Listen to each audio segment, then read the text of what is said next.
Right now, as you read this, as you breathe, as the ordinary machinery of your life continues its quiet revolution, a galaxy is coming for you. Not metaphorically, not as a poetic device. Literally, at this precise moment, the Andromeda galaxy, a structure containing nearly 1 trillion stars, is moving toward the Milky Way at approximately 110 kilometers per second. That is 110 kilometers every single second. While you blinked just now, it covered more distance than most spacecraft travel in an entire day. It has been moving toward us for billions of years, and it will not stop. But here is what most people get wrong when they hear that. They imagine a collision. They imagine fire and destruction, stars smashing into each other, worlds obliterated, the end of everything familiar written in catastrophic light. That instinct is understandable. It is also almost entirely incorrect. And the true story, the actual physics of what will happen when these two galaxies meet, is something far stranger, far more beautiful, and in certain ways far more disturbing than simple destruction. The real story of Andromeda is not a story about an ending. It is a story about scale, about what it means to exist inside a universe where the objects are so immense that even the word immense becomes inadequate. It is a story about light that has been traveling since before your species existed, arriving tonight at your eyes, carrying information about a structure so vast that if you spent your entire life, every waking hour, every year from birth to death, counting its stars one by one, you would not reach the end, you would not come close, you would die, having counted a fraction so small it would not register against the total. This video is about Andromeda, about what it actually is, about how large it truly is when you strip away the abstraction and force the numbers into something the human mind can feel rather than merely recite, about the dark matter halo that surrounds it, invisible and immense, stretching farther than most people realize a galaxy can reach, about the collision that is already underway in the slowest possible sense, the gravitational handshake between two giants that began long before humanity learned to write, and about what that means for you standing on a small rocky world, looking up at a faint smudge of light that contains more suns than there are grains of sand on every beach on Earth. If you find yourself drawn to questions like these, questions about scale, about time, about the kind of awe that makes your daily concerns feel briefly, mercifully small, then do something small in return. Hit the like button, subscribe. It costs you nothing, and it allows this channel to keep making videos like this one. It genuinely matters. Now, are you ready? Let us begin. The first thing you need to understand about Andromeda is this: you can see it. Tonight, if the sky above you is clear and dark enough, if you step outside and let your eyes adjust for 10 or 15 minutes, you can look up and find a faint smear of light in the constellation that bears the same name. It does not sparkle, it does not flicker. It simply sits there, pale and oval, easy to miss if you do not know where to look. Most people who see it for the first time are underwhelmed. It appears no brighter than a dim star, no more dramatic than a small cloud caught in the dark. And yet what you are seeing, what those particular photons entering your eyes actually represent, is the combined light of nearly 1 trillion stars. 1 trillion. The number is so large that it functions in ordinary conversation as a synonym for uncountable. But it is not uncountable. Astronomers have counted it, or rather estimated it, through the careful mathematics of stellar populations and total luminosity. And the number they arrive at again and again is approximately 1 trillion stars. Each one a sun, each one a nuclear furnace burning at temperatures measured in the millions of degrees. Each one potentially surrounded by its own system of worlds. All of that, every star, every possible planet, every possible ocean on every possible world, compressed by distance into a faint oval that you can cover with your thumb. That compression is the first lesson Andromeda teaches. Distance does not diminish things, it hides them. The galaxy is not small because it appears small, it is hidden because it is far. And the distance involved is one of those numbers that resists genuine comprehension no matter how many times you hear it. 2.5 million light years. Say that phrase aloud and it feels almost comfortable. It has a rhythm to it. 2.5 million light years. But consider what it actually means. A light year is the distance light travels in 1 year. Light moves at approximately 3,000,000 kilometers per second. In a single second, light crosses a distance greater than 7 times the circumference of the Earth. In 1 minute, it travels from the Earth to the Moon and back again more than 4 times. In 8 minutes, it crosses the entire distance from the Sun to the Earth. In 1 year, it covers approximately 9.46 trillion kilometers, and Andromeda is 2.5 million of those years away. If you built a scale model of the distance between the Earth and the Sun, and you used a single sheet of paper to represent those 150 million kilometers, then the distance to Andromeda would require a stack of paper, reaching more than halfway to the Moon. Every sheet representing the same gulf that light takes 8 minutes to cross. This is not a metaphor designed to comfort you. This is the actual ratio. The distance is genuinely that extreme, and yet the light crosses it continuously. Right now, photons that left Andromeda 2.5 million years ago are arriving at Earth. They are falling on rooftops and oceans and mountainsides. They are passing through your window. Some of them are entering your eyes as you look up, and your brain is interpreting them as a faint glow, as that modest oval smear that most people walk past without noticing. Those photons began their journey before Homo sapiens existed. Before any member of the genus, Homo had yet walked this planet. The ancestors of modern humans were still several evolutionary steps away from existing when the light you see tonight first left its source. This is what astronomers mean when they say that looking at the night sky is looking back in time. It is not a metaphor. It is the literal physics of how light behaves in a universe where nothing travels faster than light itself. When you observe Andromeda, you are not seeing it as it is. You are seeing it as it was 2.5 million years ago, preserved in transit, carried across the void, delivered to your eyes in this moment. The galaxy you see is a fossil of itself.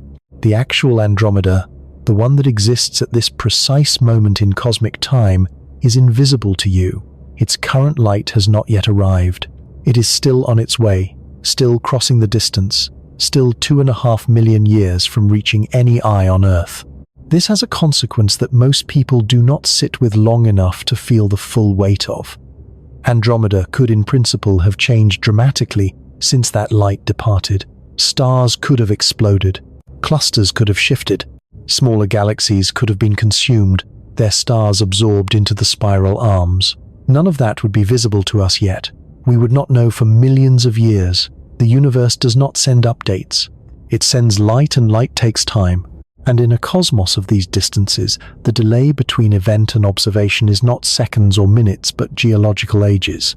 The faint smudge you see tonight is therefore a kind of message from the deep past, a record of a galaxy that existed before your species, before your planet had yet developed the kind of complex life capable of looking up and asking questions. It is the oldest thing most people will ever see with their own eyes, not old the way an artifact is old, or old the way a mountain range is old. Old in the sense that its light predates humanity itself. Old in the sense that whatever civilization might live in Andromeda, and we will return to that question, would be looking back at a Milky Way that has not yet produced a single human being. There is a stillness in that thought if you let it settle. The universe communicates across distances so vast that by the time any message arrives, the civilization that sent it may be unrecognizable. The cosmos does not operate on human schedules. It does not pause for comprehension. It simply continues at its own scale in its own time, sending light outward in all directions. Some of it eventually reaching a small blue world where a species has developed the unusual habit of wondering what it all means. You are part of that species, and Andromeda is one of the things it means. The galaxy was not always understood for what it is. For most of human history, it was simply a curiosity, the little cloud, as the Persian astronomer al-Rahman al-Sufi called it in the 10th century, when he included it in his book of fixed stars. Al-Sufi was a meticulous observer, one of the great astronomical minds of the medieval Islamic world, and his catalogue remains one of the most important astronomical texts of its era. He noted the position of the blur, described its appearance gave it a place in the map of the sky. But he did not know what it was. No one did. No one could. The tools required to answer that question would not exist for another 900 years. For centuries after al-Sufi, the blur was classified as a nebula, a Latin word meaning cloud or mist, and assumed to be a feature of our own galaxy, a gas cloud perhaps, a stellar nursery, something local, something within the bounds of the Milky Way. The idea that it might be an entirely separate galaxy, an island universe, as some called it, existing at an incomprehensible distance beyond our own, was considered by some astronomers but rejected by others. The debate persisted well into the 20th century, a disagreement so fundamental that it became known as the Great Debate, argued publicly in Washington, D.C.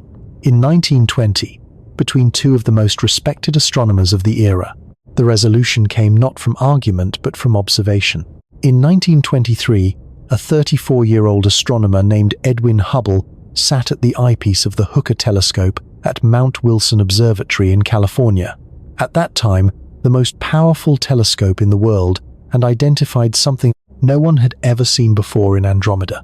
He identified individual stars, variable stars specifically, stars that pulsed in brightness on regular cycles, whose pulsation period was mathematically linked to their true luminosity.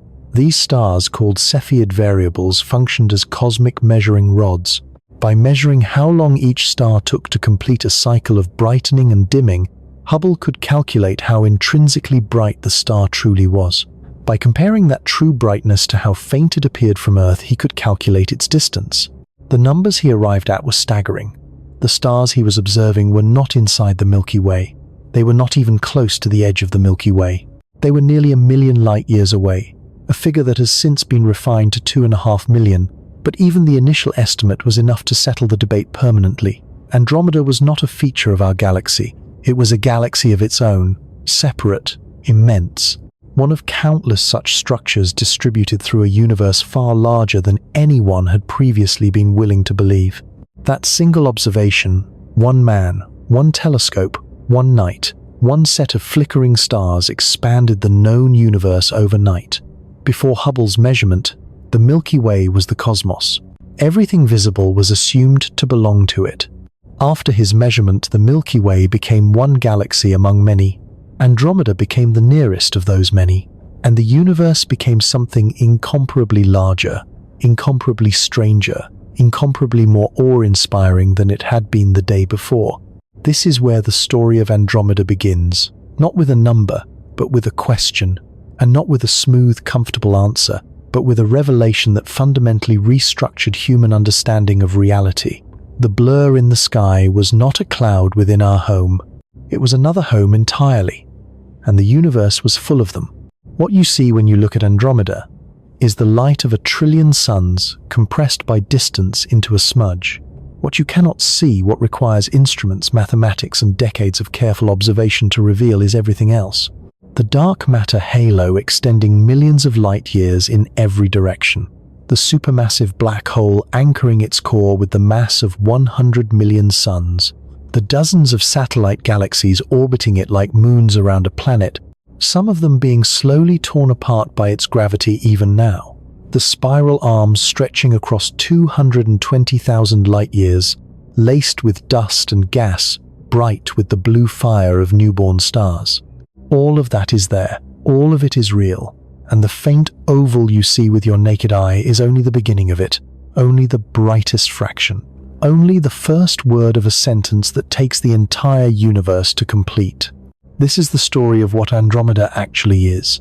And it begins, as all the best stories do, with something almost invisible, a faint light in the dark. A message from before you were born, from before your species existed, crossing 2.5 million years of silence to arrive tonight in your eyes. Let us go further. The number 1 trillion does not mean anything to the human brain. That is not an insult. It is neuroscience. The regions of the mind responsible for numerical intuition, the parts that evolved to count predators, to track seasons, to estimate the size of a rival group, were never designed to handle quantities at this scale. They max out somewhere around a few hundred. Beyond that, numbers become symbols rather than quantities. We say 1 trillion the same way we say 1 billion or 1 million, with the same ease, the same casual confidence, and almost none of the genuine felt sense of the difference between them. So let us fix that. Let us take the number 1 trillion and make it real. If you began counting right now, one number per second, without stopping, without sleeping, without pausing for a single moment, you would reach 1 million in approximately 11.5 days. 1 billion would take you 31 years. 1 trillion would require 31,000 years. You would need to begin counting in the Stone Age, before the invention of writing, before the first cities, before agriculture had been discovered, and you would still be counting today. And even then, you would not be finished. The number is that large. It is not large the way a skyscraper is large compared to a house. It is large the way a galaxy is large compared to a skyscraper. And Andromeda contains nearly 1 trillion stars. Each one of those stars is a sun, not a point of light, not an abstraction, a nuclear furnace, a sphere of plasma held together by its own gravity, fusing hydrogen into helium at its core, releasing energy at a rate so extreme that it has been doing so for billions of years and will continue for billions more. Our own sun converts approximately 4 million metric tons of matter into pure energy every single second. Every second. It has been doing this for 4.5 billion years. It contains enough hydrogen to continue for another 5 billion, and it is, by the standards of the stellar population, an unremarkable star, a yellow dwarf, average in size, average in brightness, average in lifespan. There are stars in Andromeda that outshine it by a factor of 1 million. There are stars that make it look like a candle held up against a searchlight. There are also stars in Andromeda far dimmer than our sun, far smaller, far cooler. These are red dwarfs, and they are by far the most common type of star in the galaxy, in any galaxy. They burn slowly and quietly, consuming their hydrogen at a rate so frugal that some of them will still be shining trillions of years from now, long after the universe has grown cold and dark, long after stars like our sun have swelled into red giants and collapsed into faint cinders. A red dwarf lives so long that the universe itself is not yet old enough for even the first generation of them to have died. Every red dwarf that has ever formed is still burning. Andromeda's population of red dwarfs alone, the quiet, invisible majority, likely numbers in the hundreds of billions. If you want to feel the scale of 1 trillion stars, consider this. The Milky Way contains approximately 400 billion stars. That number is itself beyond intuition, but Andromeda holds more than twice that. If you could somehow transplant every star in the Milky Way into empty space and then add a second Milky Way beside it, you would still not have enough stars to match Andromeda. You would need to add a fraction of a third Milky Way before the count came close. Andromeda is not slightly larger than our galaxy, it is substantially larger. And in a universe where the Milky Way is already a structure so immense that light takes 100,000 years to cross it, that distinction matters. Now consider the distribution of those stars. They are not spread evenly. At the center of Andromeda lies a dense bulge, a roughly spherical concentration of older stars packed so tightly that the night sky, as seen from a planet near the core, would blaze with stellar light from millions of nearby suns, none of them more than a few light years apart. In that environment, the darkness of space, as we understand it, would barely exist. The sky would never be truly black. Stars would be close enough that some of them would appear as disks rather than points bright enough to cast shadows on the surfaces of nearby worlds. Moving outward from the bulge, the density gradually decreases. The disk of the galaxy spreads across 220,000 light-years, a diameter nearly twice that of the Milky Way. If you placed the Milky Way at the center of Andromeda, there would be room to spare on every side. The outermost reaches of our galaxy would sit well within the inner regions of Andromeda's disk. The scale of the difference is not subtle. It is visible in the numbers. 220,000 light-years against the Milky Way's estimated 100 to 120,000. Andromeda is not our twin. It is something larger, something more imposing, something that makes our own galaxy seem from a certain perspective modest. To travel from one edge of Andromeda's disk to the other, at the speed of light, would take 220,000 years, not 220,000 miles, not 220,000 kilometers, 220,000 years. A journey undertaken at the fastest speed the laws of physics permit, sustained without pause, without deviation, without any possibility of shortcut, and it would outlast the entire span of recorded human civilization more than 20 times over. The Roman Empire, the Han Dynasty, the pyramids of Egypt, every city ever built, every language ever spoken, every war ever fought, all of it would fit inside a single fraction of that crossing, many times over. It helps sometimes to shrink the model. Imagine compressing the entire Andromeda galaxy to the size of a dinner plate. On that scale, our solar system, the Sun, all 8 planets, the asteroid belt, the distant reaches of the Oort cloud would be smaller than a single atom, not smaller than a grain of sand, smaller than an atom. The Earth, the Moon, the entire volume of space that human beings have ever physically occupied or even visited with machines, it would be so small at this scale that no instrument we have ever built could detect it. Every human being who has ever lived, every structure ever raised, every ocean ever crossed, all of it invisible. A subatomic nothing within a dinner plate-sized representation of a galaxy that is itself one of billions. This is not designed to make you feel insignificant. It is designed to make you feel the scale, because significance is not a function of size. A thought is not larger or smaller than a galaxy. Consciousness does not have a diameter, but the scale is real, and resisting it does not change it. The only honest response to numbers like these is to sit with them, to let them do what they will to your sense of proportion, and to see what remains on the other side. What remains usually is a kind of clarity. At the center of Andromeda's scale, anchoring everything sitting invisible, at the heart of that stellar metropolis, is a supermassive black hole. This object has a mass of approximately 100 million suns. 100 million. Our own galaxy's central black hole, known as Sagittarius A star, has a mass of approximately 4 million suns itself. An incomprehensible quantity, a gravitational object so dense that it has bent the fabric of space-time into a permanent curve at the center of the Milky Way. But Andromeda's black hole is 25 times more massive. 25 Sagittarius A stars. 25 of the most extreme objects in our own galaxy, combined into a single gravitational anchor. To understand what a black hole actually is, it helps to begin with density rather than size. A black hole is not a hole in the conventional sense. It is a region where matter has been compressed beyond the point at which the known laws of physics can prevent continued collapse. The gravity at its surface, called the event horizon, is so intense that the escape velocity exceeds the speed of light. This is not a metaphor.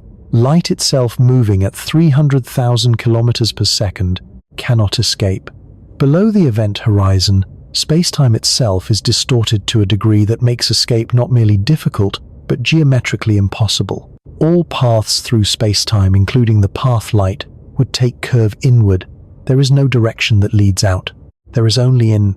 The event horizon of Andromeda's central black hole would span a distance several times the orbital radius of the Earth around the Sunday. This is a black hole large enough that our entire planet's orbit the path Earth traces around the Sun every 365 days would fit within its event horizon, with room to spare. Inside that boundary, the laws of physics, as we understand them, break down. The mathematics of general relativity, which describes gravity with extraordinary precision everywhere else we have tested.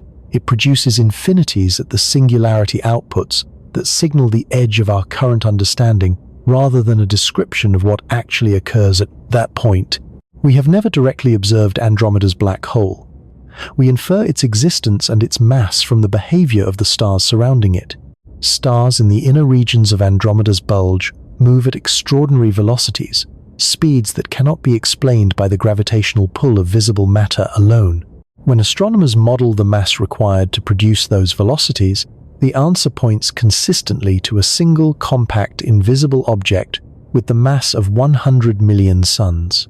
The black hole does not announce itself. It reveals itself through its effects, through the motion of everything around it, through the way gravity curves space and time in its vicinity. Despite its size, Andromeda's black hole is currently quiet. In some galaxies, central black holes are actively consuming large quantities of surrounding material, heating infalling gas to temperatures of millions of degrees, generating jets of plasma that shoot outward at nearly the speed of light, outshining the combined light of every star in the host galaxy. These are quasars, and they are among the most energetic objects in the observable universe. Andromeda's black hole produces none of this. It sits in relative dormancy, consuming little, radiating faintly, a sleeping giant whose gravitational influence shapes the inner galaxy without generating the spectacular displays of its more active counterparts. This dormancy will not last forever. When Andromeda and the Milky Way eventually collide, and we will discuss that collision in detail, vast quantities of gas will be driven toward both galactic centers. Both black holes will begin feeding at higher rates. Both may briefly ignite into quasar-like activity, flooding the merging galaxies with radiation. And eventually, over timescales of hundreds of millions of years, the two black holes will spiral toward each other, radiating energy in the form of gravitational waves, ripples in the fabric of space-time itself, until they merge into a single object with a mass approaching or exceeding 104 million suns. The largest black hole in what will by then be a single merged galaxy. But that is future. For now, Andromeda's black hole waits, anchoring, organizing, holding the center against the centrifugal tendency of 1 trillion orbiting stars. The 220,000 light-year diameter of Andromeda's disk is itself only part of the picture. Surrounding that disk is a stellar halo, a diffuse, roughly spherical cloud of older stars and star clusters extending far beyond the visible galaxy. In 2005, astronomers using the Subaru telescope in Hawaii traced the extent of this halo and found it reached out to at least 500,000 light-years from the center. More recent observations have pushed that estimate further still. The halo of Andromeda may extend as far as 2 million light-years a distance comparable to the separation between Andromeda and the Milky Way themselves. This means that in a very real sense, we already live inside the outer reaches of Andromeda. Its stellar halo and ours may already overlap. The two galaxies are not separated entities drifting toward a future encounter. They are already touching, already interpenetrating at their edges, their outermost stars already sharing the same volume of space. The collision that astronomers predict 4 billion years from now is the collision of their dense central disks. The outer encounter has already begun. Consider what that means. The nearest stars in Andromeda's extended halo are not 2.5 million light-years away. Some of them may be significantly closer. The galaxy that appears as a faint blur in the night sky is already at its edges, part of the same extended structure we inhabit. The boundary between our galaxy and theirs is not a clean line. It is a gradual fade, a blending of stellar populations at the outskirts of both systems, a region where astronomers use spectroscopy rather than simple position to determine which galaxy a particular star belongs to. The fact that the halo of Andromeda reaches this far also tells us something important about the nature of galaxies in general. They are not the compact, well-defined objects that photographs suggest. They are vast, diffuse, extended systems, with edges that blur into the surrounding intergalactic medium. The dramatic spiral structure we see in images, the bright arms, the luminous core, represents only the densest and most luminous portion. The true galaxy extends far beyond it, invisible, tenuous, enormous. If you took every star in Andromeda's extended halo, every faint ancient star drifting through that vast spherical cloud, and tried to see them individually from Earth, you would need a telescope the size of a continent.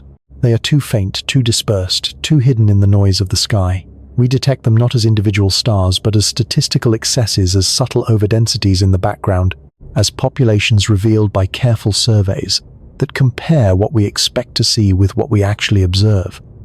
The halo is real, its stars are real, but they exist at the edge of what we can see in the borderland between the measurable and the merely inferred. To hold all of this in mind at once, the trillion stars, the 220,000 light-year disk, the 500,000 to 2 million light-year halo, the 100 million solar mass black hole at the center, is to hold in Mind something that no human mind was evolved to handle. We are creatures of the savannah. Our intuitions are calibrated for distances of meters and kilometers, for timescales of years and decades, for quantities measured in the dozens and hundreds. And yet here we are capable of measuring things that dwarf our every intuition, capable of constructing instruments that gather the light of 1 trillion stars and translate it into numbers, capable of sitting with those numbers and feeling, if not fully grasping, the weight of them. That capacity is itself remarkable. The universe is under no obligation to be comprehensible. It is under no obligation to produce beings who can look up and ask questions about its structure. And yet here on this particular planet, around this particular star, a species has emerged that can look at a faint smudge of light and say that is 2.5 million light years away.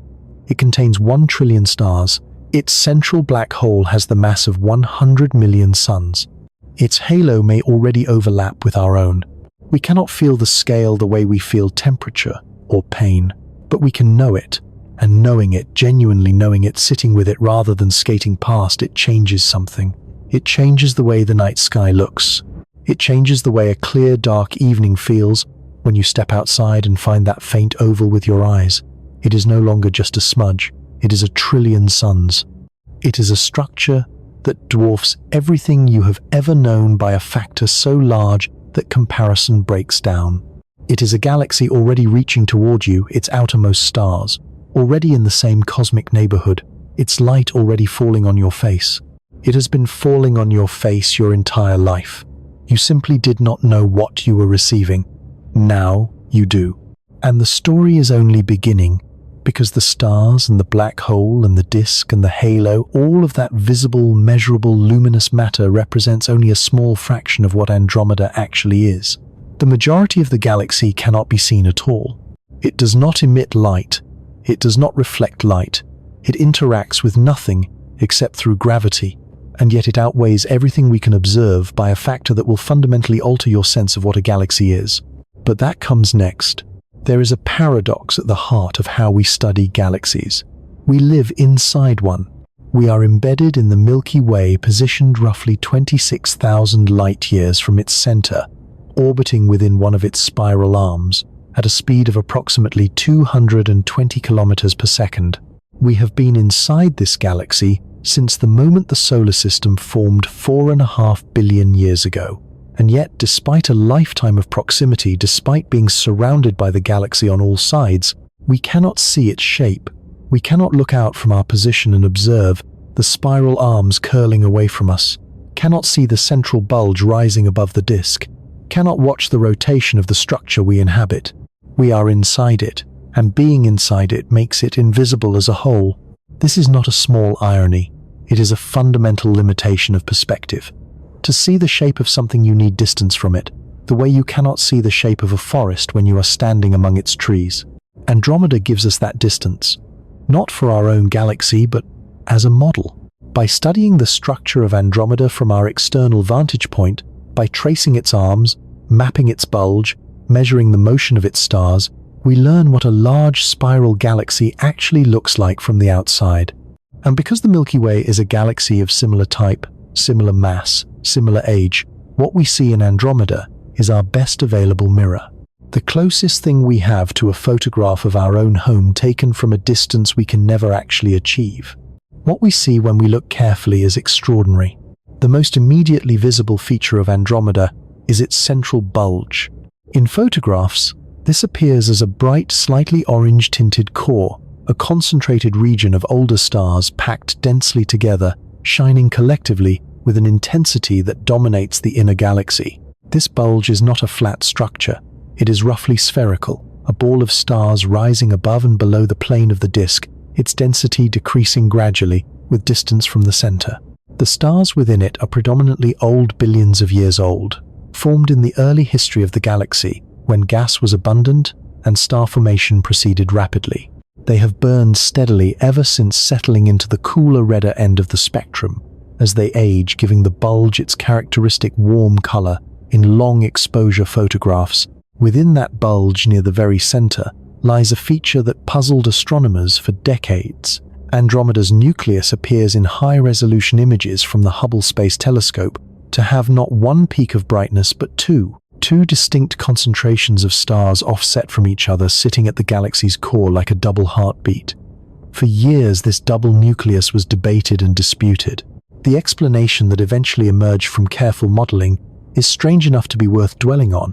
One of the two peaks corresponds to the actual center of the galaxy, the location of the supermassive black hole. The other is an overdensity of stars on an eccentric orbit around that center. Because those stars spend more time near the far point of their orbit moving more slowly, they're lingering longer like a pendulum. At the end of its swing, they appear more concentrated in that region. Even though they are simply in motion, the double nucleus is not two separate structures. It is one nucleus, and the optical illusion created by the orbital dynamics of the stars surrounding it. A visual artifact of gravity of motion of the way objects slow at the apex of their paths. This explanation, proposed by the astronomer Scott Tremaine in 1995, was eventually confirmed by further observations.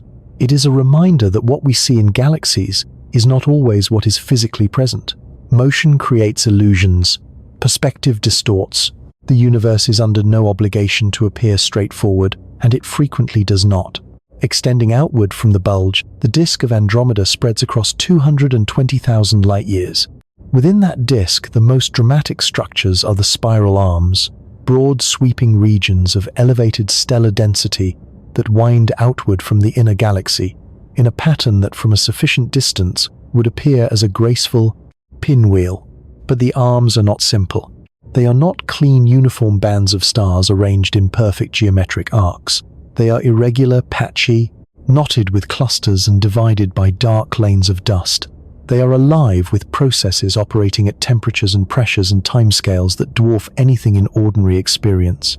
To understand what a spiral arm actually is, it helps to first correct a widespread misconception.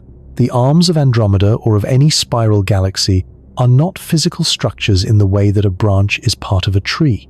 They are not made of specific stars that permanently belong to them. Instead, they are patterns, regions of space through which stars pass, regions where the density of matter is temporarily elevated, where stars and gas are compressed enough to trigger star formation, where the concentration of new, bright, massive stars makes the region shine. The arm itself is a wave moving through the stellar population of the disk, the way a wave moves through water.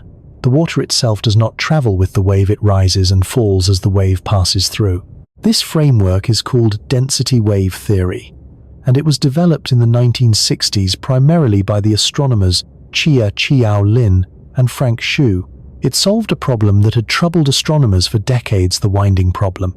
If the arms of a spiral galaxy were made of fixed stars rotating with the disk, then over billions of years, differential rotation, the fact that stars closer to the center orbit faster than stars farther out, would wind the arms tighter and tighter until they disappeared into a uniform disk.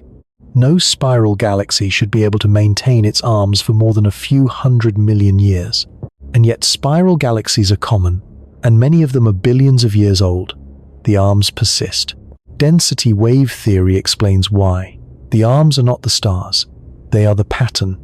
Stars enter the arms slow slightly as they encounter the region of elevated density, linger briefly, then emerge on the other side and continue their orbit.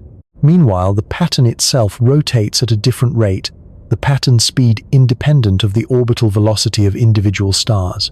The arm is maintained not by the loyalty of particular stars, but by the continuous flow of new stars into the region, the way a traffic jam persists on a highway even as individual cars pass through it. Within Andromeda's arms, this process has been ongoing for billions of years. Gas clouds entering a spiral arm are compressed by the elevated density, triggering gravitational collapse, igniting new generations of stars. The evidence of this is written in the arms themselves, in the clusters of young blue massive stars that mark the leading edges of the density waves, newly formed, burning intensely, destined to live only a few million years before exploding as supernovae and scattering their enriched material back into the surrounding medium. These blue clusters are the bright punctuation marks of Andromeda's arms, visible in photographs as brilliant knots of light embedded in the broader structure. The supernovae that terminate the lives of these massive stars are themselves part of the arm's ecology. When a star of sufficient mass exhausts its fuel and collapses, the resulting explosion releases more energy in a matter of seconds than our Sun will produce in its entire 10 billion-year lifetime. The shockwave expanding outward from that explosion compresses surrounding gas clouds, potentially triggering new rounds of star formation. It enriches the surrounding medium with heavy elements, carbon, oxygen, iron, calcium, silicon, forged in the star's core during its lifetime and scattered by the violence of its death. These elements become part of the next generation of stars and planets. They become, in some cases, part of living things. The arms of Andromeda are not only stellar nurseries, they are chemical factories continuously producing and distributing the raw materials from which complex matter is built. Running through those arms, dividing the bright clusters of young stars, are the dust lanes. In photographs of Andromeda, these appear as dark streaks cutting across the lighter background of the disk regions, where interstellar dust absorbs and scatters the light of stars behind it, creating the appearance of shadow. But the darkness is misleading. These lanes are not empty. They are among the densest and most chemically rich regions of the galaxy, packed with molecular gas and dust grains that are the direct precursors of stars and planets. The dust itself is composed of tiny particles, silicates, carbon compounds, ice, many of them smaller than the wavelength of visible light. Their collective opacity, accumulated across hundreds of light-years of depth, is sufficient to block the light of entire star clusters. Infrared telescopes, which detect heat rather than visible light, can see through this dust. When observatories like the Spitzer Space Telescope and the Herschel Space Observatory turned their instruments on Andromeda, the dust lanes transformed. What had appeared dark in visible light now glowed warm dust, heated by the stars embedded within it, radiating at wavelengths invisible to human eyes, but detectable by carefully designed instruments. The resulting images revealed a structure unlike what visible light photographs suggested. Instead of smooth, spiral arms, infrared images showed rings, concentric features of dust and star formation that implied a more complex history than simple spiral dynamics could explain. These rings are now thought to be the result of a past collision.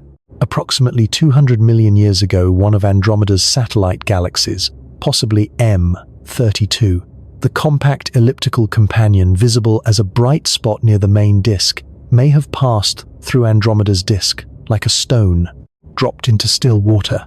The impact sent waves of compression rippling outward through the disk, triggering rings of star formation that are still visible today in the infrared glow of warm dust.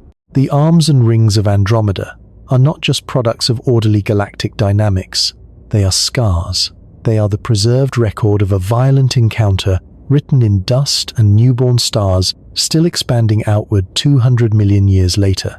To trace Andromeda's arms from the inside, as we trace the Milky Ways from our embedded position, would require centuries of patient observation and sophisticated modeling. We would need to map the positions and velocities of millions of stars, measure the distribution of gas and dust across thousands of light-years, and build computational models capable of reconciling all of that data into a coherent picture. This is essentially what astronomers have done for our own galaxy, with considerable effort and incomplete results. For Andromeda, we have the advantage of perspective. We can see its structure in a single image. We can trace the arms with our eyes. And yet that external view comes with its own limitation. We see Andromeda at an angle tilted approximately 77 degrees from face on, so that we observe it in a foreshortened perspective, its far side compressed toward its near side, its true circular shape distorted into an oval. A perfectly face-on spiral galaxy appears as a pinwheel. A perfectly edge-on spiral appears as a thin line of light. Andromeda sits between these extremes, tilted enough to reveal its spiral structure, but foreshortened enough to make precise measurements of its geometry challenging. Astronomers must correct for this inclination in all their calculations, unfolding the observed oval back into the true disk shape before any meaningful comparison can be made. The tilt also affects what we can see within the galaxy. On the near side, the disk faces us at a slightly different angle than on the far side. Dust lanes that on the near side are viewed at an oblique angle may become more opaque on the far side, where we look through a longer path of obscuring material. The two halves of the galaxy can appear subtly different for this reason, not because they are genuinely different, but because our line of sight through the disk varies across the face of the galaxy. Disentangling these geometric effects from genuine physical asymmetries is one of the ongoing challenges of Andromeda research. Beyond the disk, the structure continues.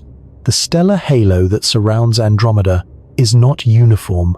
It contains streams long, thin arcs of stars stretched across hundreds of thousands of light years that are the remnants of smaller galaxies consumed by Andromeda over its history. The most prominent of these is the giant stellar stream, a river of stars extending roughly 300,000 light-years from Andromeda's center, likely torn from a companion galaxy that passed too close and was shredded by tidal forces. This stream was discovered in 2001 by a team of astronomers using the Isaac Newton telescope in the Canary Islands, and it immediately transformed our understanding of Andromeda's past. The galaxy has not simply evolved in isolation. It has grown by consumption, incorporating the stars of smaller companions into its expanding halo, wearing the remnants of its meals as faint arcs of ancient light. The halo also contains globular clusters, dense spherical collections of hundreds of thousands of stars, gravitationally bound orbiting the main galaxy like ancient satellites. Andromeda has more globular clusters than the Milky Way, perhaps 500 or more, compared to our galaxy's 150. Another indication of its greater mass, its more extensive history of accumulation. Each globular cluster is itself a remarkable object, a miniature galaxy of sorts, containing some of the oldest stars in the universe formed in the early epochs, when the cosmos was young and star formation was explosive. To find one of these clusters in Andromeda is to look at stars formed more than 10 billion years ago, stars that predated the formation of our own solar system by more than 5 billion years. All of this, the double nucleus, the bulge, the spiral arms with their blue clusters and dark dust lanes and infrared rings, the stellar streams in the halo, the hundreds of globular clusters drifting in their ancient orbits, is the anatomy of Andromeda. It is an anatomy far more complex than any photograph suggests, far richer than the faint oval visible to the naked eye, far more alive with ongoing processes than the word galaxy typically implies. And there is something specific and powerful in the recognition that this structure, this particular arrangement of stars and dust and streams and clusters, is our best available model for our own home. The Milky Way, which we cannot see as a whole, which we can only map through painstaking indirect observation, likely has a structure broadly similar to this.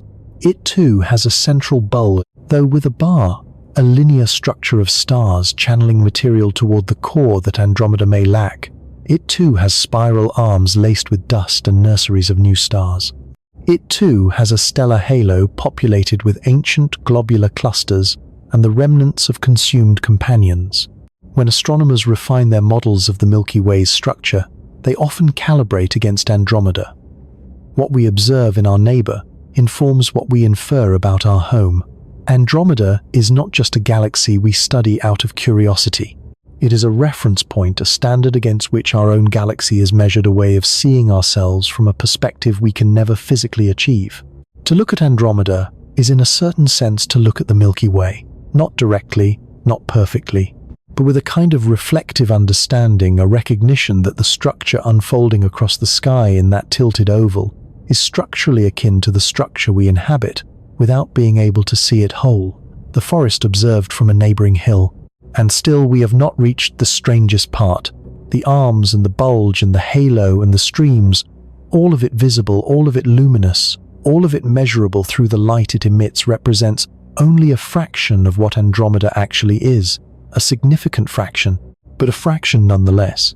The majority of Andromeda is invisible, not hidden by dust, not too faint for our instruments, invisible in principle because it does not interact with light at all. It does not emit light. It does not absorb light.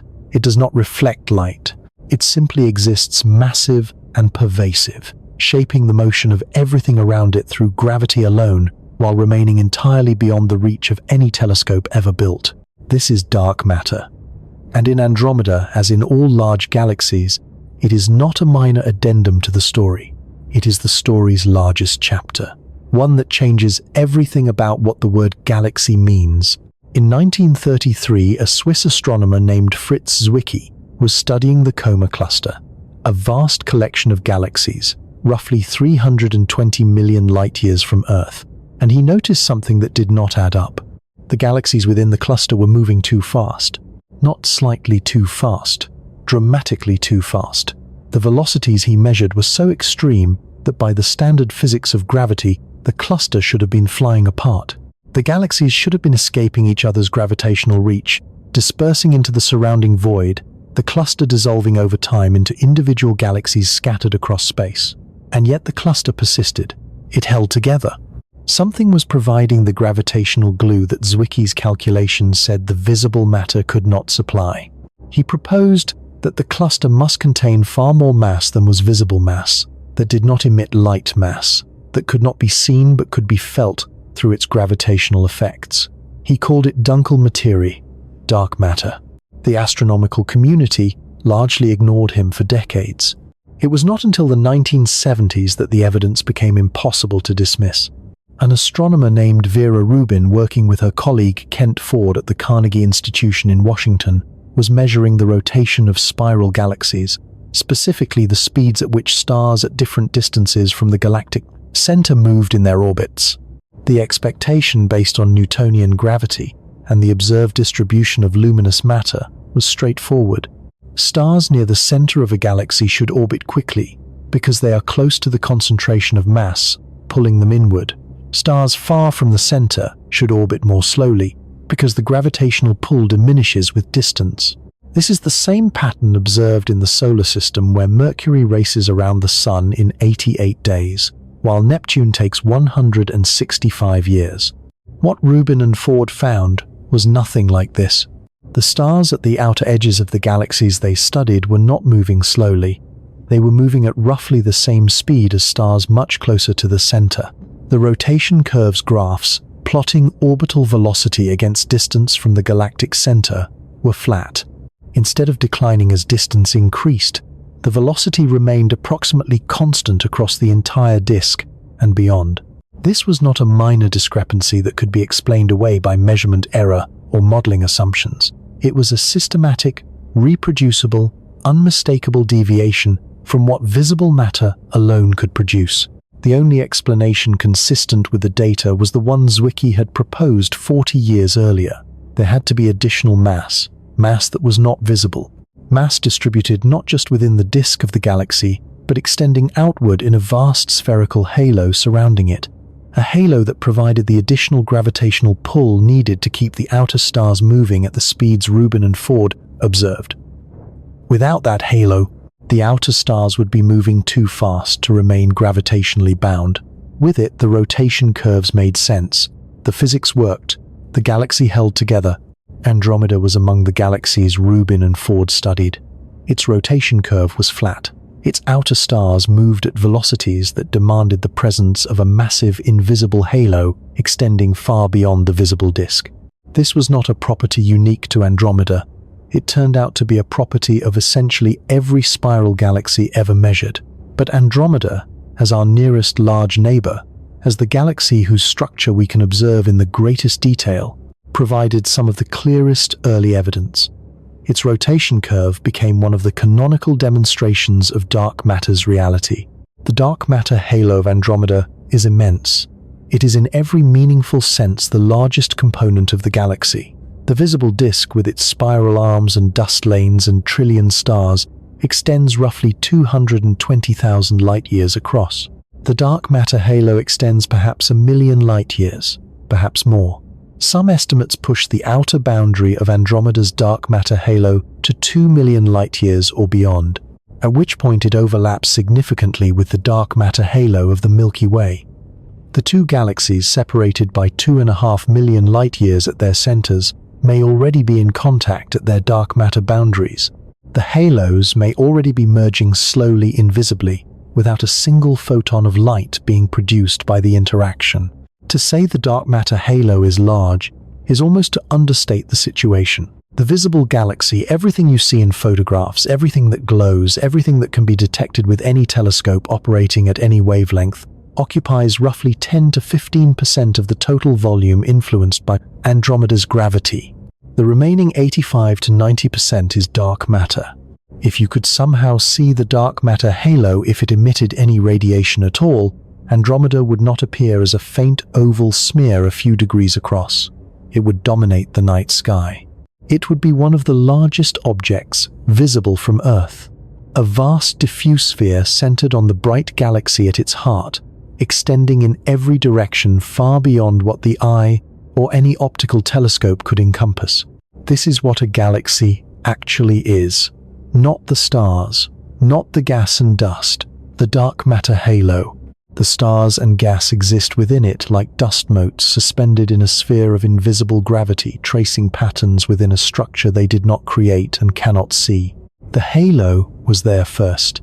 In the early universe, dark matter collapsed under its own gravity before visible matter could do the same. It does not interact with light and therefore does not lose energy by radiating, and therefore collapses more readily into the dense clumps that would later serve as gravitational seeds for galaxy formation.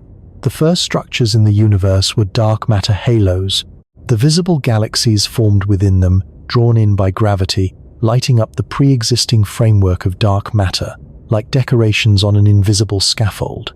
Andromeda then is primarily a dark matter object that happens to contain a galaxy.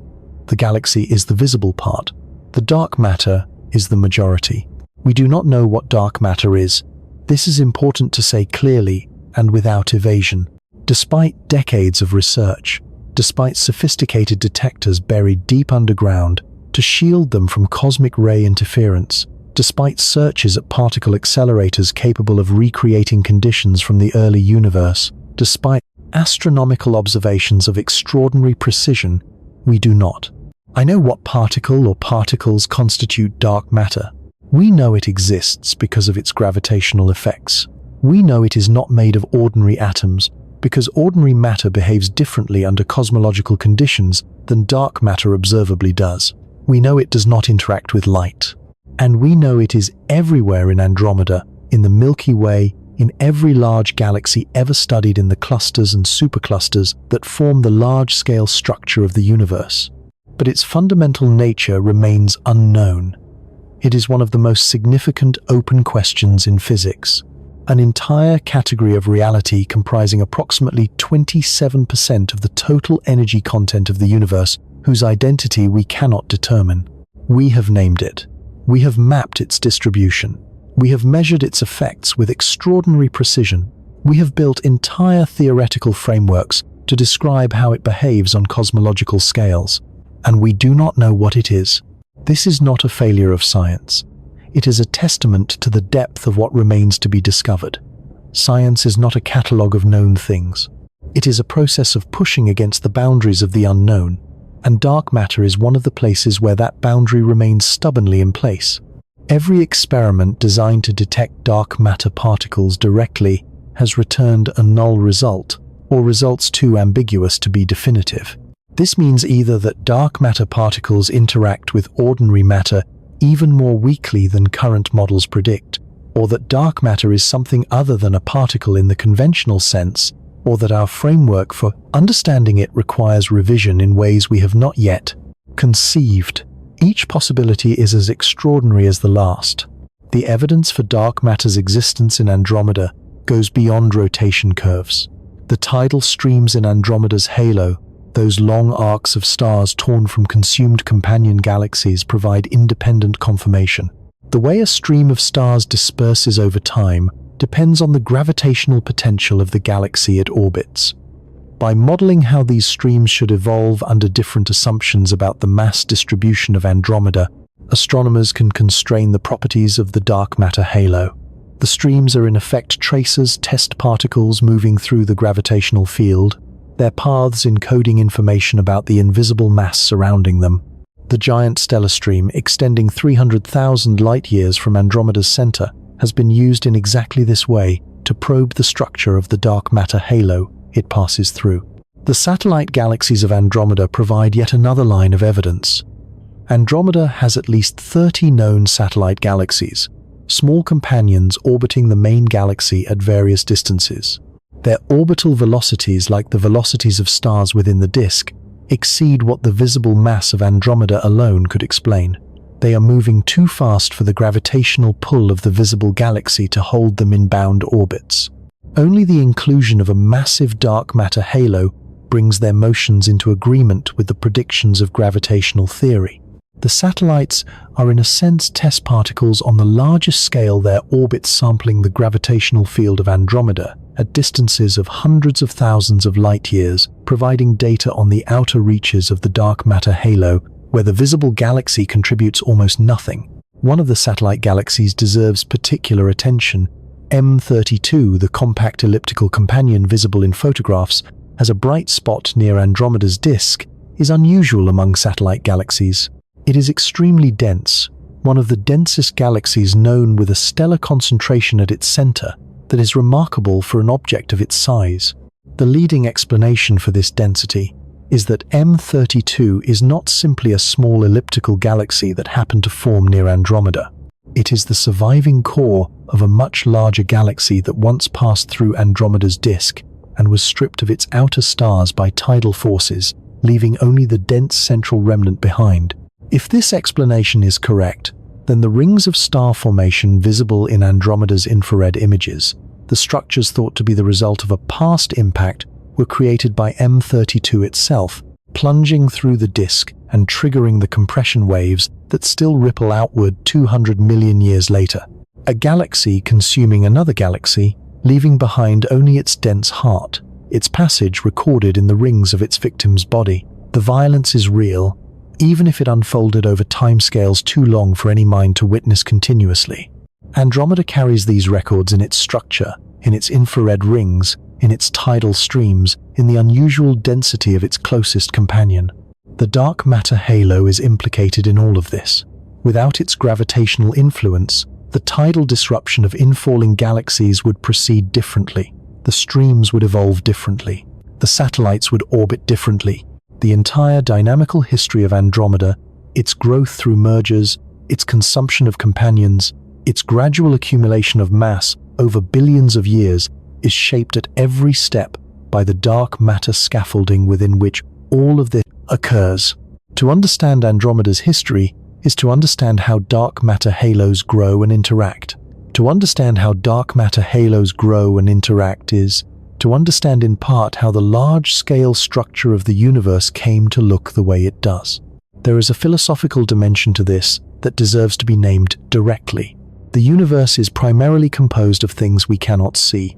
Dark matter constitutes approximately 27% of the total energy content of the universe. Dark energy, the still more mysterious quantity responsible for the accelerating expansion of space, constitutes approximately 68%. Ordinary matter atoms, molecules, stars, planets, gas, dust, every object ever directly observed by any instrument ever built constitutes approximately 5%. 5%.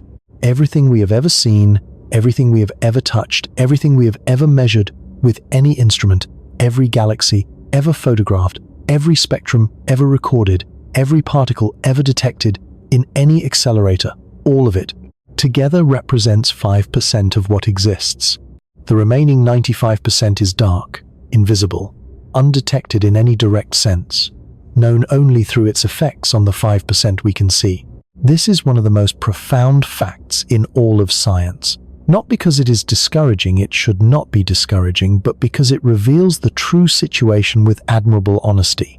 We are creatures made of the minority constituent of the universe, living on a world made of the minority constituent, studying the minority constituent with instruments, also made of the minority constituent, and through careful observation of how that minority constituent moves and clusters and shines, we have inferred the existence and distribution of the invisible majority.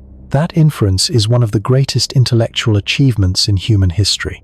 It is not satisfying in the way that direct detection would be satisfying. We would dearly love to know what dark matter actually is, but it is remarkable nonetheless.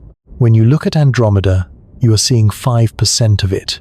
The stars, the glowing gas, the warm dust radiating in infrared, all of it together, every photon that has ever reached any telescope aimed at that galaxy represents the minority.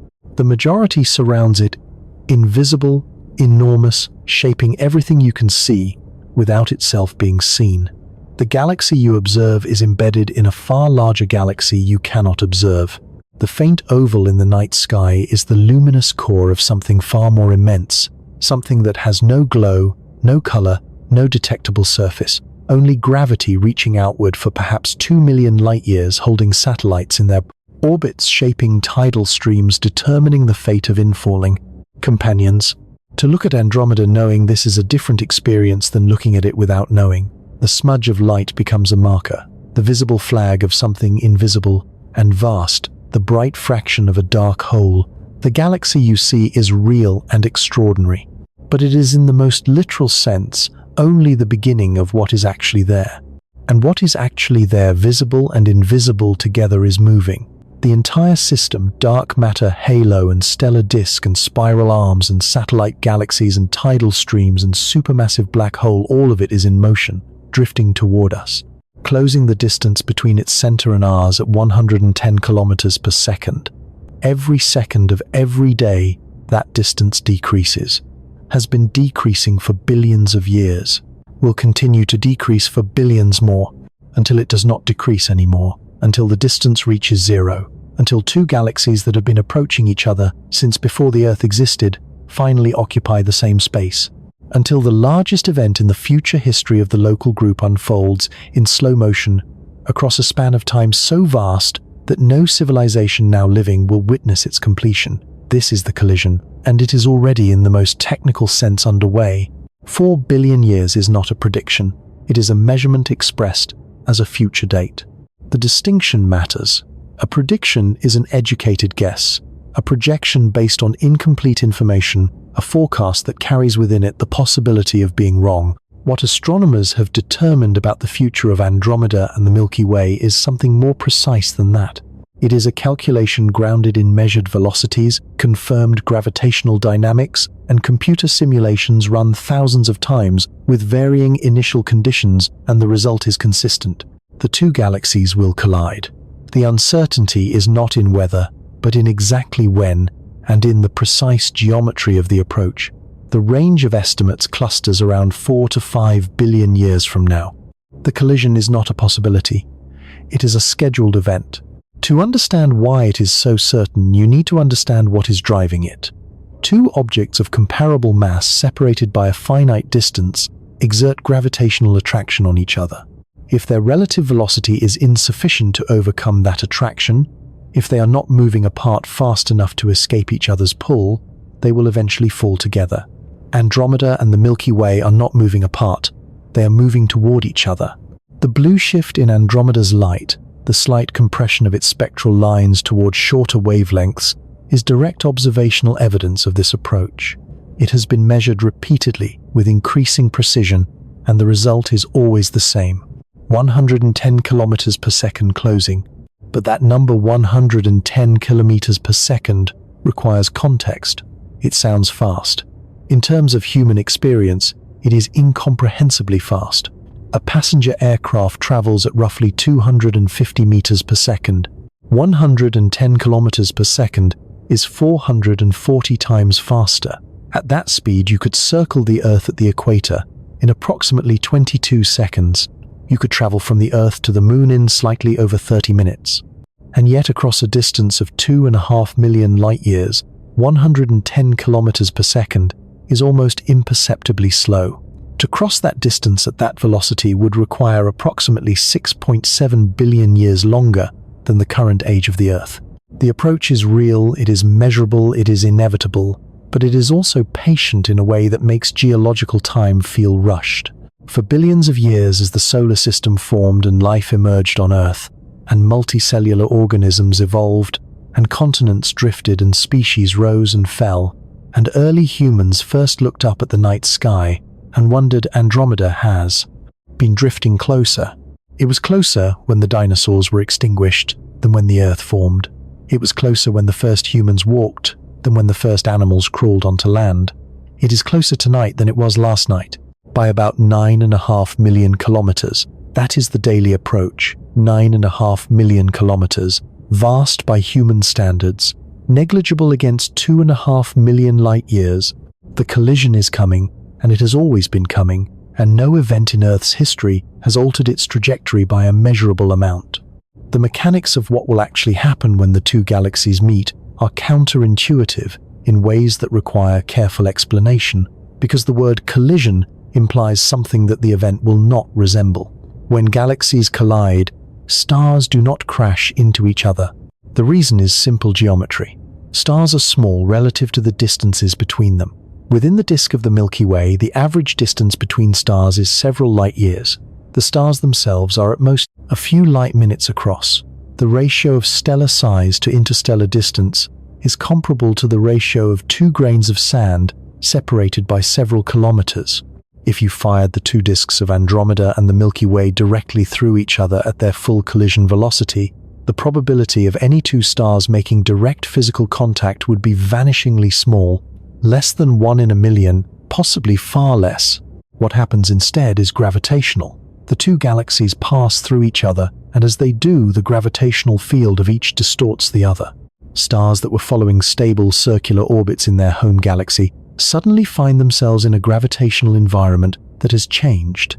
They are now subject to the pull of two galactic centers rather than one, and their orbits respond accordingly. Some stars are flung outward into long tidal tails stretching hundreds of thousands of light-years into intergalactic space. Others are driven inward toward the galactic centers.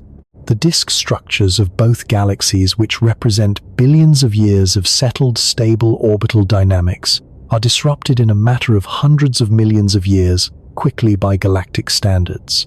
Computer simulations of this collision run, using the best available measurements of both galaxies' masses and velocities, produce results of extraordinary visual drama.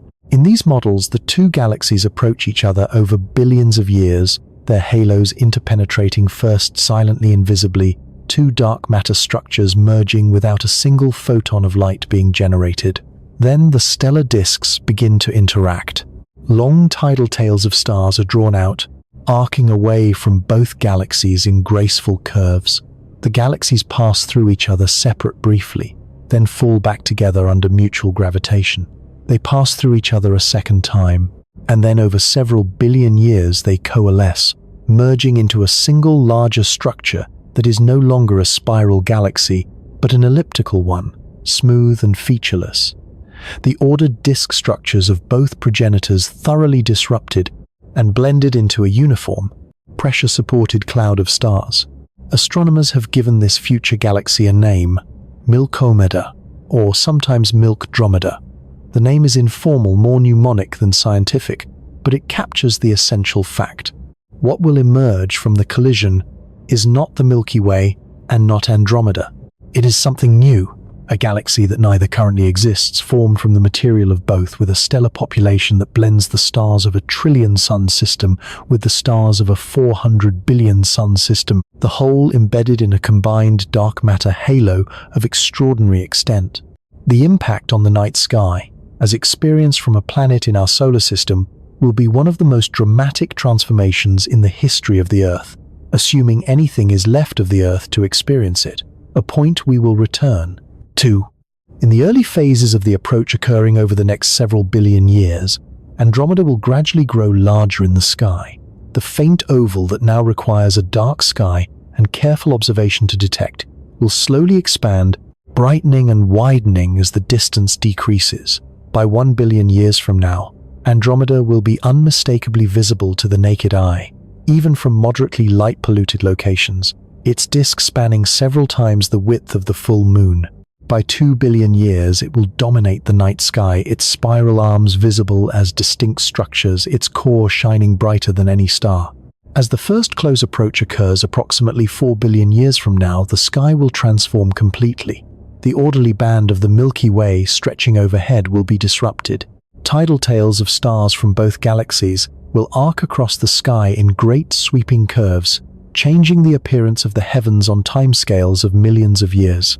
The familiar constellations already unrecognizable to any observer from 10,000 years in our future will be replaced by patterns no human eye has ever seen, vast streams of stars drawn out by gravitational forces, the remnants of two galaxies in the process of becoming one. The star density in the night sky will increase dramatically.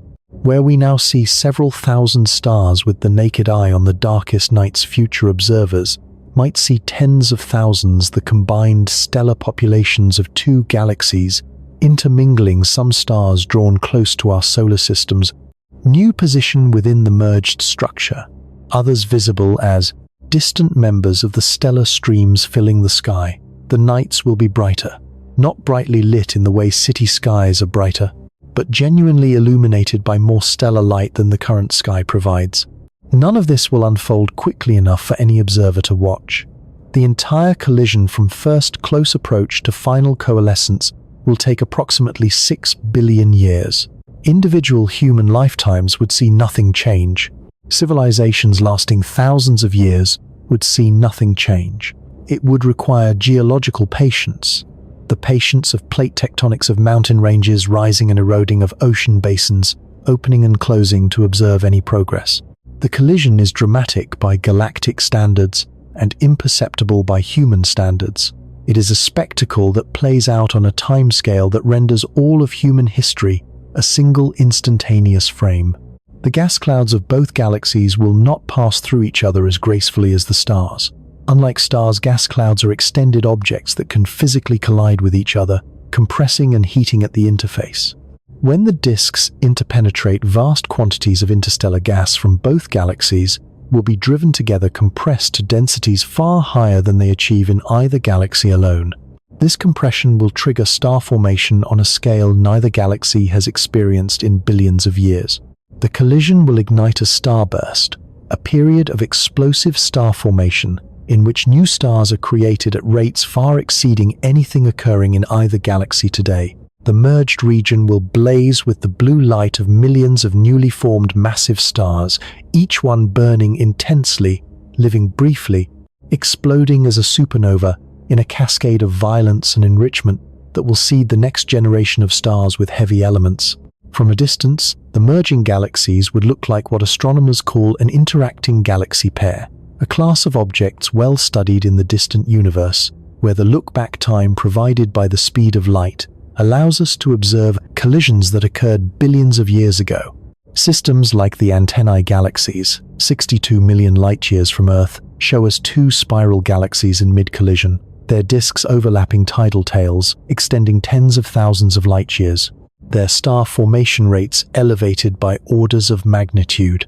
The antennae are what Andromeda and the Milky Way will look like, viewed from an appropriate distance at some point in their collision. The future of our local group is already visible in the sky, displaced by distance rather than by time. The collision will also involve the solar system itself, though not in the way the word collision might suggest. Our Sun, orbiting the Milky Way at a speed of approximately 220 kilometers per second, will find its orbit perturbed by the gravitational upheaval of the galactic collision. Simulations suggest several possible outcomes. The solar system might remain in roughly its current galactic neighborhood, now situated within the merged galaxy structure. It might be flung outward into the tidal tails, spending time in the intergalactic medium, before eventually falling back into the main body of Andromeda. It might be driven inward toward the combined galactic center. All of these outcomes are possible, with different probabilities assigned by different simulation runs, depending on the precise initial conditions and the random nature of individual stellar dynamics within the chaotic gravitational environment of the collision. What is extremely unlikely in all scenarios is the destruction of the solar system through stellar collision. The probability of our Sun encountering another star close enough to disrupt planetary orbits is small, not zero, but small enough that it is not the primary concern for what happens to Earth during the galactic merger. The more pressing concern is the Sun itself. 4 billion years from now, the Sun will be nearing the end of its main sequence lifetime. It will have been gradually brightening over billions of years. It is already approximately 30% brighter than it was when Earth formed, and by the time the galactic collision begins in earnest, it will be bright enough and large enough that the Earth's surface conditions will have changed dramatically, likely rendering the planet uninhabitable long before the galaxies make their first close approach. Whatever witnesses the collision, it will not be humanity in any form we would recognize. It may not be any biological life on Earth. It may be something we cannot currently imagine, or nothing at all. There is a certain solemnity in that recognition. The most spectacular astronomical event in the future history of our local group, the collision and merger of the two largest galaxies in our cosmic neighborhood, a transformation that will reshape the sky, ignite star formation across hundreds of thousands of light years, release gravitational waves, detectable across the universe, will occur after the chapter of life on Earth has likely already closed. We will not see it. Our descendants, if they exist in any meaningful sense, will need to have found other homes to witness it from. And yet, we know it will happen. We have calculated it. We have simulated it. We have watched analogues of it in distant galaxy pairs. We have measured the velocity of Andromeda and confirmed the approach with instruments of extraordinary precision. The knowledge exists, even if the experience never will. In that sense, the collision belongs to us in the only way it can, as understanding rather than as observation, as a fact we carry in our minds, rather than a spectacle we carry in our memories. At the center of the future collision, the two supermassive black holes will begin their own long spiral toward merger.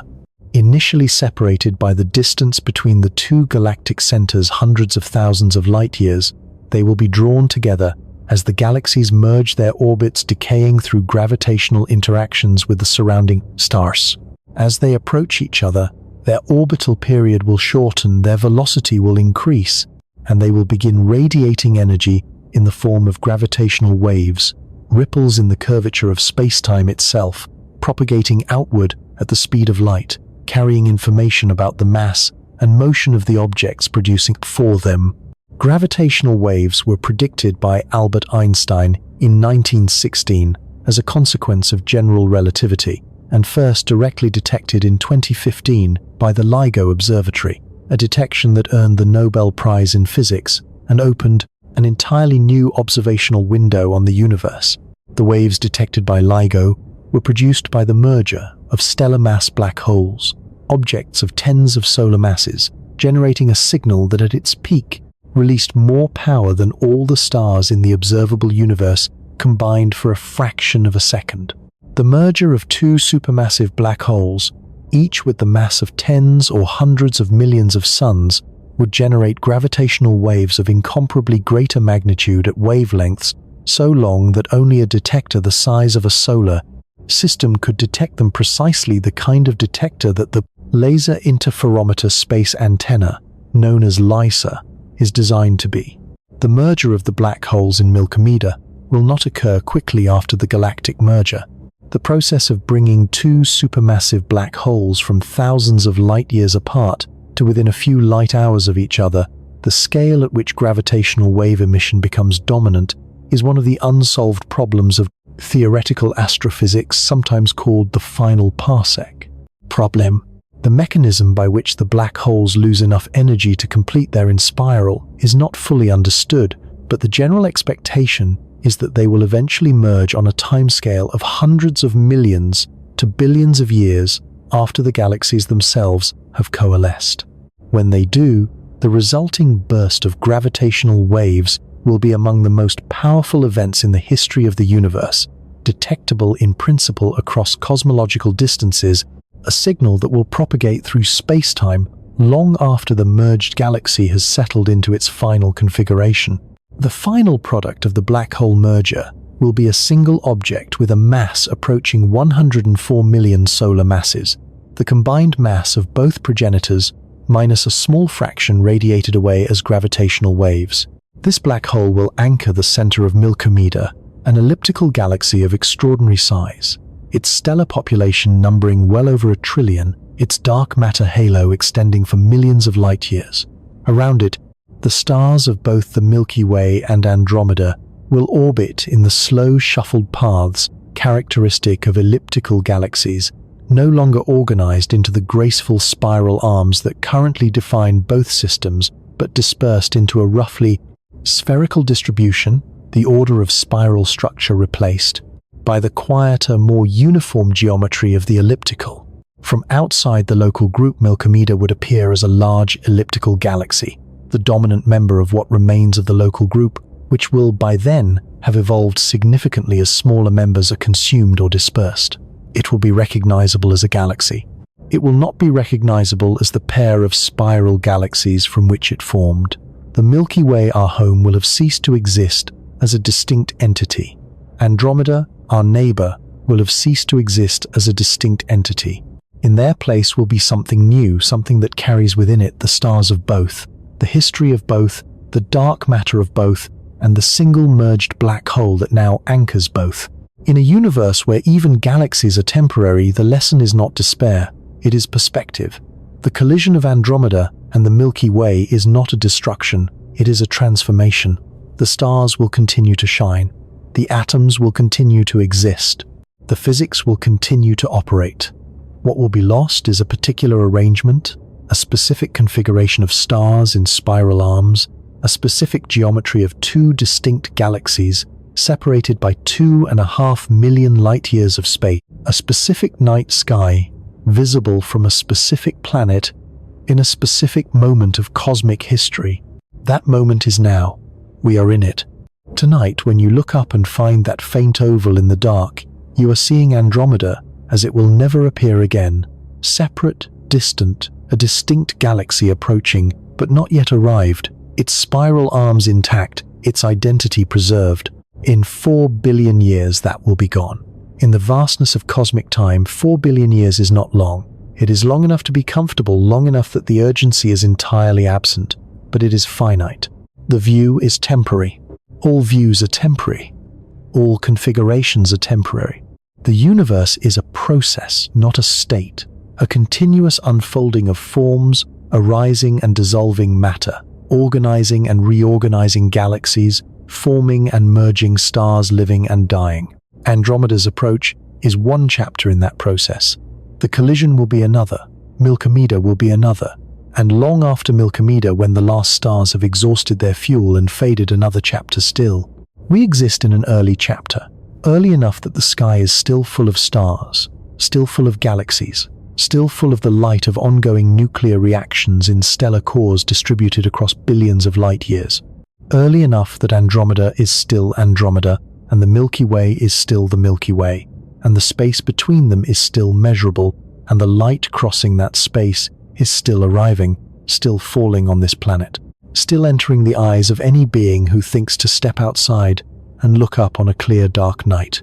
The faint smudge of light you can see without a telescope, the ancient oval that al-Sufi called the little cloud, that Hubble proved was a galaxy in its own right, that Vera Rubin's data showed was wrapped in an invisible halo of dark matter, is the object that will in 4 billion years cease to exist as a separate entity and merge with our own home into something new and vast.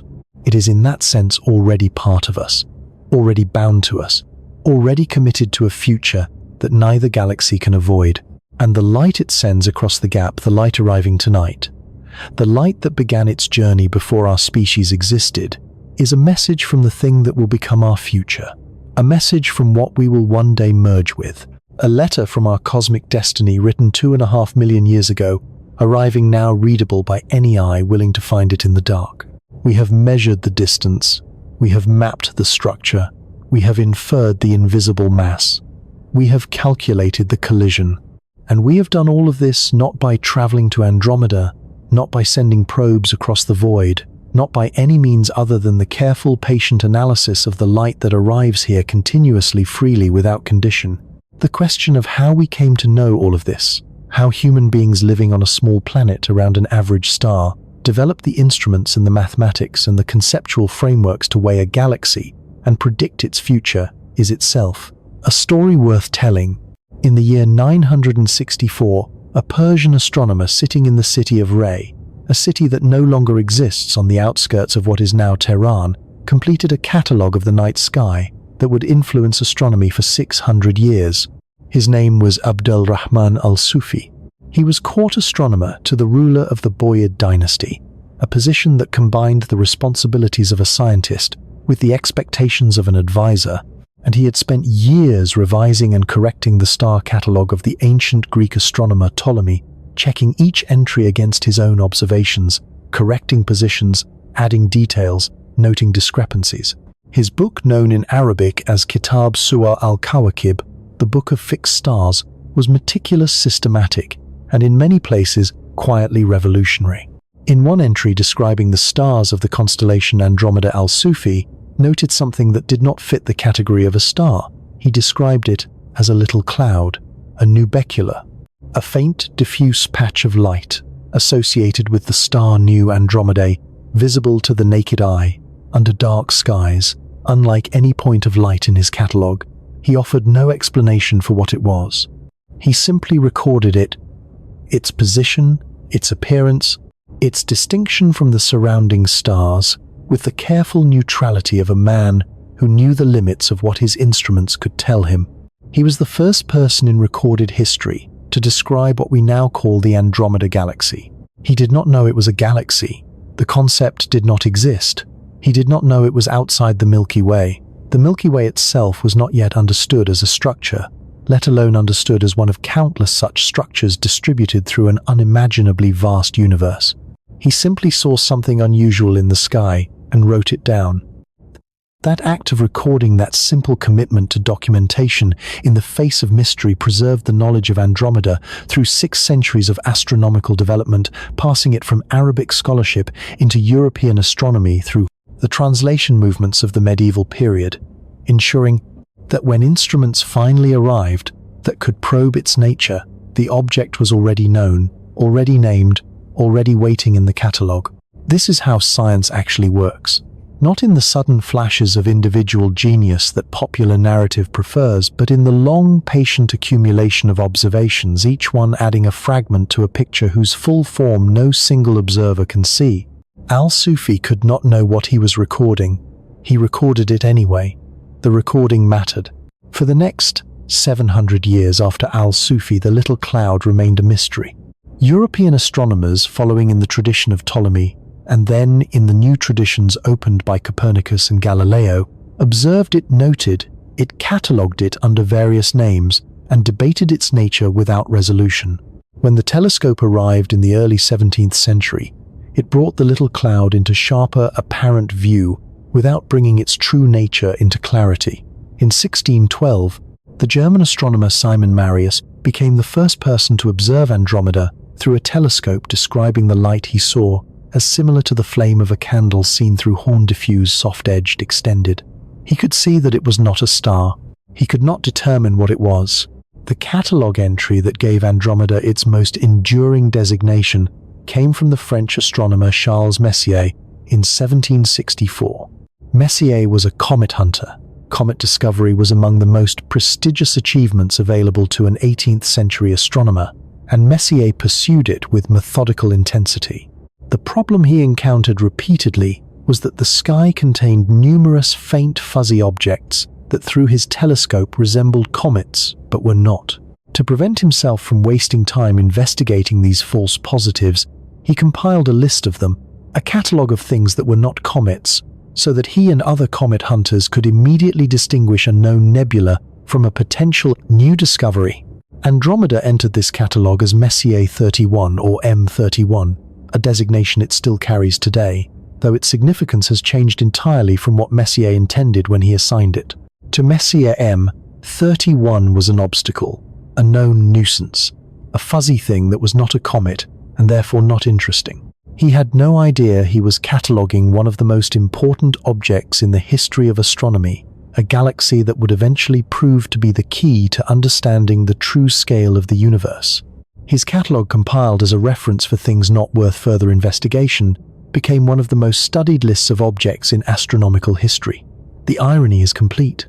Throughout the 18th and 19th centuries, the debate about the nature of spiral nebulae objects like M31 that showed a faint rotational structure in long-exposure photographs intensified without resolution. Two camps formed, each with serious scientific credentials and reasonable arguments. One camp held that these nebulae were within the Milky Way local features of our own galaxy, perhaps forming planetary systems or glowing gas clouds associated with nearby stars.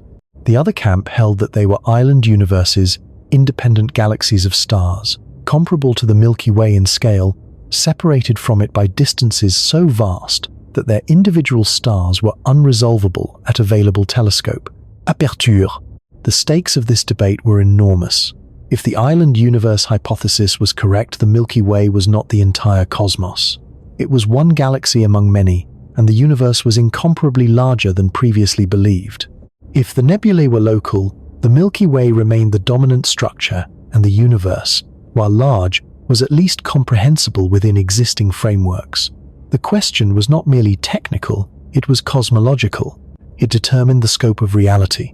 The debate came to a formal head on the evening of the 26th of April 1920 at the National Academy of Sciences in Washington, D.C., in what has since become known as the Great Debate.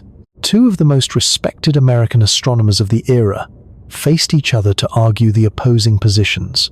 Harlow Shapley, who had recently used Cepheid variable stars to measure the size of the Milky Way and determine the position of the Sun within it, argued that the spiral nebulae were local part of a vast Milky Way that was itself the entirety of the observable universe. Heber Curtis, an astronomer from the Allegheny Observatory, argued the opposite, that the spiral nebulae were independent galaxies, each comparable to the Milky Way, each separated from it by distances far exceeding the diameter of our own galaxy. Both men had evidence, both men had arguments, and both men in certain respects were partially right and partially wrong. Shapley had correctly determined that the Milky Way was larger than previously believed, and had correctly placed the Sun far from its center. But he had incorrectly concluded that the Milky Way's size implied the nebulae must be local. Curtis had correctly intuited the island universe hypothesis, but had underestimated the size of the Milky Way. The debate ended without resolution. Both positions remained defensible, both had weaknesses, and the available evidence was insufficient to settle the question definitively. The resolution required a larger telescope and a more precise measuring tool. The telescope was the Hooker Reflecting Telescope at Mount Wilson Observatory in the mountains above Pasadena, California. Completed in 1917, it had a mirror 100 inches across, at the time the largest telescope in the world, gathering more light than any instrument previously built. The measuring tool was the Cepheid variable star, a class of pulsating giant stars whose period of brightness variation is mathematically linked to their intrinsic luminosity, a relationship discovered in 1908 by Henrietta Swan Leavitt, a Harvard astronomer who spent years cataloging variable stars in the Small Magellanic Cloud. Leavitt's discovery was the key that unlocked the distance scale of the universe, and it was made by a woman who was paid 25 cents an hour as a human computer employed to perform calculations rather than to conduct independent research, working in conditions that reflected the systematic exclusion of women from full scientific participation that characterized the era. She identified the period-luminosity relationship in Cepheid variables from photographic plates, a painstaking process of comparing the brightness of stars across hundreds of images taken at different times. She published her findings, noted their potential as distance indicators, and continued her work. She died in 1921, before the full implications of her discovery were understood by the broader astronomical community. She did not live to see the result her work made possible. The man who used her result to transform astronomy was Edwin Hubble. He was 34 years old in 1923 when he trained the Hooker telescope on Andromeda and began the work that would resolve the Great Debate. He was looking for novae stars that temporarily brightened dramatically before fading, a class of object that Curtis had argued appeared more frequently in the Andromeda Nebula than would be expected if it were a nearby feature of our own galaxy. While searching for novae on photographic plates, Hubble found something more valuable. He found a Cepheid variable. The star varied in brightness on a precise cycle. Hubble measured the period, the time between successive peaks of maximum brightness. Using Leavitt's period-luminosity relationship, he calculated the star's intrinsic luminosity. By comparing that intrinsic luminosity to the star's apparent brightness, how faint it appeared from Earth, He calculated the distance. The mathematics was straightforward. The result was staggering. The Cepheid variable in Andromeda was approximately 900,000 light-years away, not within the Milky Way, not associated with any nearby structure. Nearly 1 million light-years distant, a distance so large that it placed the Andromeda Nebula unambiguously beyond the boundaries of our own galaxy. This was not a nearby cloud. It was an independent galaxy, a system of stars comparable in scale to the Milky Way, separated from it by an immense gulf of space. Hubble's measurement has since been refined. The true distance to Andromeda is now understood to be approximately 2.5 million light-years, to not 900,000. The discrepancy arose partly from an incomplete understanding of the different types of Cepheid variables, partly from calibration errors that took decades to identify and correct. But the qualitative conclusion was immediately and permanently correct. Andromeda was a galaxy beyond our own. The universe was full of such galaxies. The Milky Way was one of countless island universes. On the night of the 5th of October 1923, Hubble developed the photographic plate on which he had identified the Cepheid. He initially marked the star with the letter N for nova. When he realized what he was actually looking at a variable star rather than a nova, he crossed out the N and replaced it with 3 letters, VAR. That annotated plate still exists, preserved at the Carnegie Observatories. It is one of the most consequential pieces of paper in the history of science. A single marking on a glass plate that expanded the known universe by orders of magnitude in a single stroke. The methods developed to measure Andromeda's distance did not end with Hubble. They formed the first rung of what astronomers call the cosmic distance ladder, a sequence of overlapping measurement techniques, each calibrated against the previous one, that allows distances to be measured across the observable universe. Cepheid variables work for nearby galaxies where individual stars can be resolved. For more distant galaxies where Cepheids cannot be individually identified, other methods take over. Type Ia supernovae, the explosions of white dwarf stars that exceed a critical mass, occur with consistent peak luminosities, making them useful as standard candles at distances far beyond what Cepheids can reach. Surface brightness fluctuations, the planetary nebula luminosity function, the Tully-Fisher relation between a spiral galaxy's rotation speed and its luminosity, each method extends the ladder further, each calibrated against the previous rung, the entire structure grounded ultimately in the Cepheid measurements that Leavitt's period-luminosity relationship made possible. Andromeda sits on the lowest rungs of this ladder. It is close enough that its Cepheid variables can be measured individually, even with ground-based telescopes, and with extraordinary precision using space-based instruments. The Hubble Space Telescope has identified thousands of Cepheid variables in Andromeda, providing distance measurements of an accuracy that Hubble himself could not have imagined. The current best estimate for the distance, 2.537 million light-years, with an uncertainty of roughly 2%, is a triumph of precision measurement built on more than a century of cumulative refinement. The mass of Andromeda has been measured through an entirely different approach. As discussed in the context of dark matter, the velocities of stars and gas clouds orbiting within the galaxy encode information about the mass distribution pulling them inward. By measuring these velocities across the disk and into the outer halo, using spectroscopy to detect the Doppler shift of spectral lines as stars move toward or away from us, astronomers build a rotation curve that constrains the total mass. The technique was refined and applied to Andromeda by Vera Rubin and Kent Ford in the 1970s, producing the flat rotation curve that provided some of the most compelling early evidence for dark matter.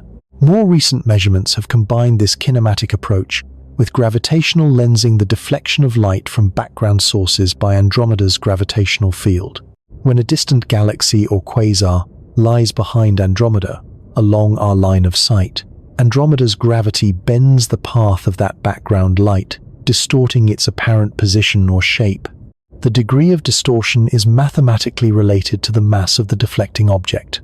By measuring these distortions across many background sources, astronomers constrain Andromeda's total mass profile, including the extended dark matter halo that dominates its outer regions. The proper motion of Andromeda, its motion across the sky perpendicular to our line of sight as opposed to the radial motion measured by blueshift, was for decades unknown. We could measure how fast Andromeda was moving toward us, but not how fast it was moving sideways. This mattered because the precise geometry of the future collision depended on both components of the velocity. A purely radial approach would lead to a direct head-on collision. A significant transverse velocity would produce a more oblique encounter, potentially a grazing pass, rather than a direct impact.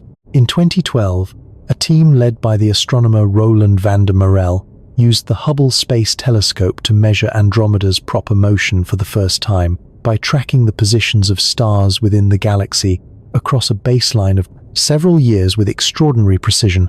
The result confirmed that the transverse velocity is small compared to the radial velocity. Andromeda is moving almost directly toward us, and the future collision will be nearly head-on. That measurement required tracking stellar positions to an accuracy of millionths of an arc-second, a precision comparable to measuring the width of a human hair from a distance of several hundred kilometers. It was achieved not through a single observation, but through the comparison of images taken years apart. The motion of Andromeda's stars measured against the fixed background of far more distant galaxies. The technique is a marvel of instrumental precision, a demonstration of how far the tools of measurement have advanced since Hubble's annotated glass plate. Modern observations of Andromeda extend across the full electromagnetic spectrum. The Chandra X-ray Observatory has mapped the distribution of hot gas in Andromeda's halo and identified hundreds of X-ray sources within the galaxy, accreting binary systems, supernova remnants, and the faint emission from the regions surrounding the central black hole. The XMM Newton Observatory has provided complementary X-ray data at different sensitivity levels. Together, these observations reveal the energetic processes occurring throughout the galaxy, invisible to optical telescopes but encoded in high-energy radiation. Radio telescopes have mapped the distribution of neutral hydrogen throughout Andromeda and well beyond its optical boundaries, tracing the gas that extends far into the surrounding halo and providing the rotation curve data that underpins our understanding of the dark matter distribution. The Very Large Array in New Mexico has contributed detailed radio maps that reveal structures in Andromeda's gas distribution, invisible at any other wavelength, features that constrain models of how gas flows within the galaxy and how star formation is regulated over cosmic time.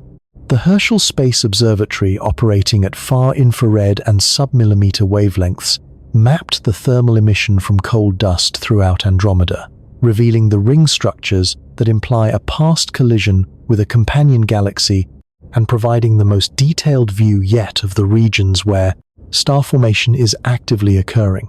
Herschel's maps showed that the bulk of Andromeda's star-forming activity is concentrated not in its spiral arms, but in these dust rings, a finding that challenged earlier models of how star formation is distributed in spiral galaxies and prompted a reassessment of the relationship between spiral structure and starbirth.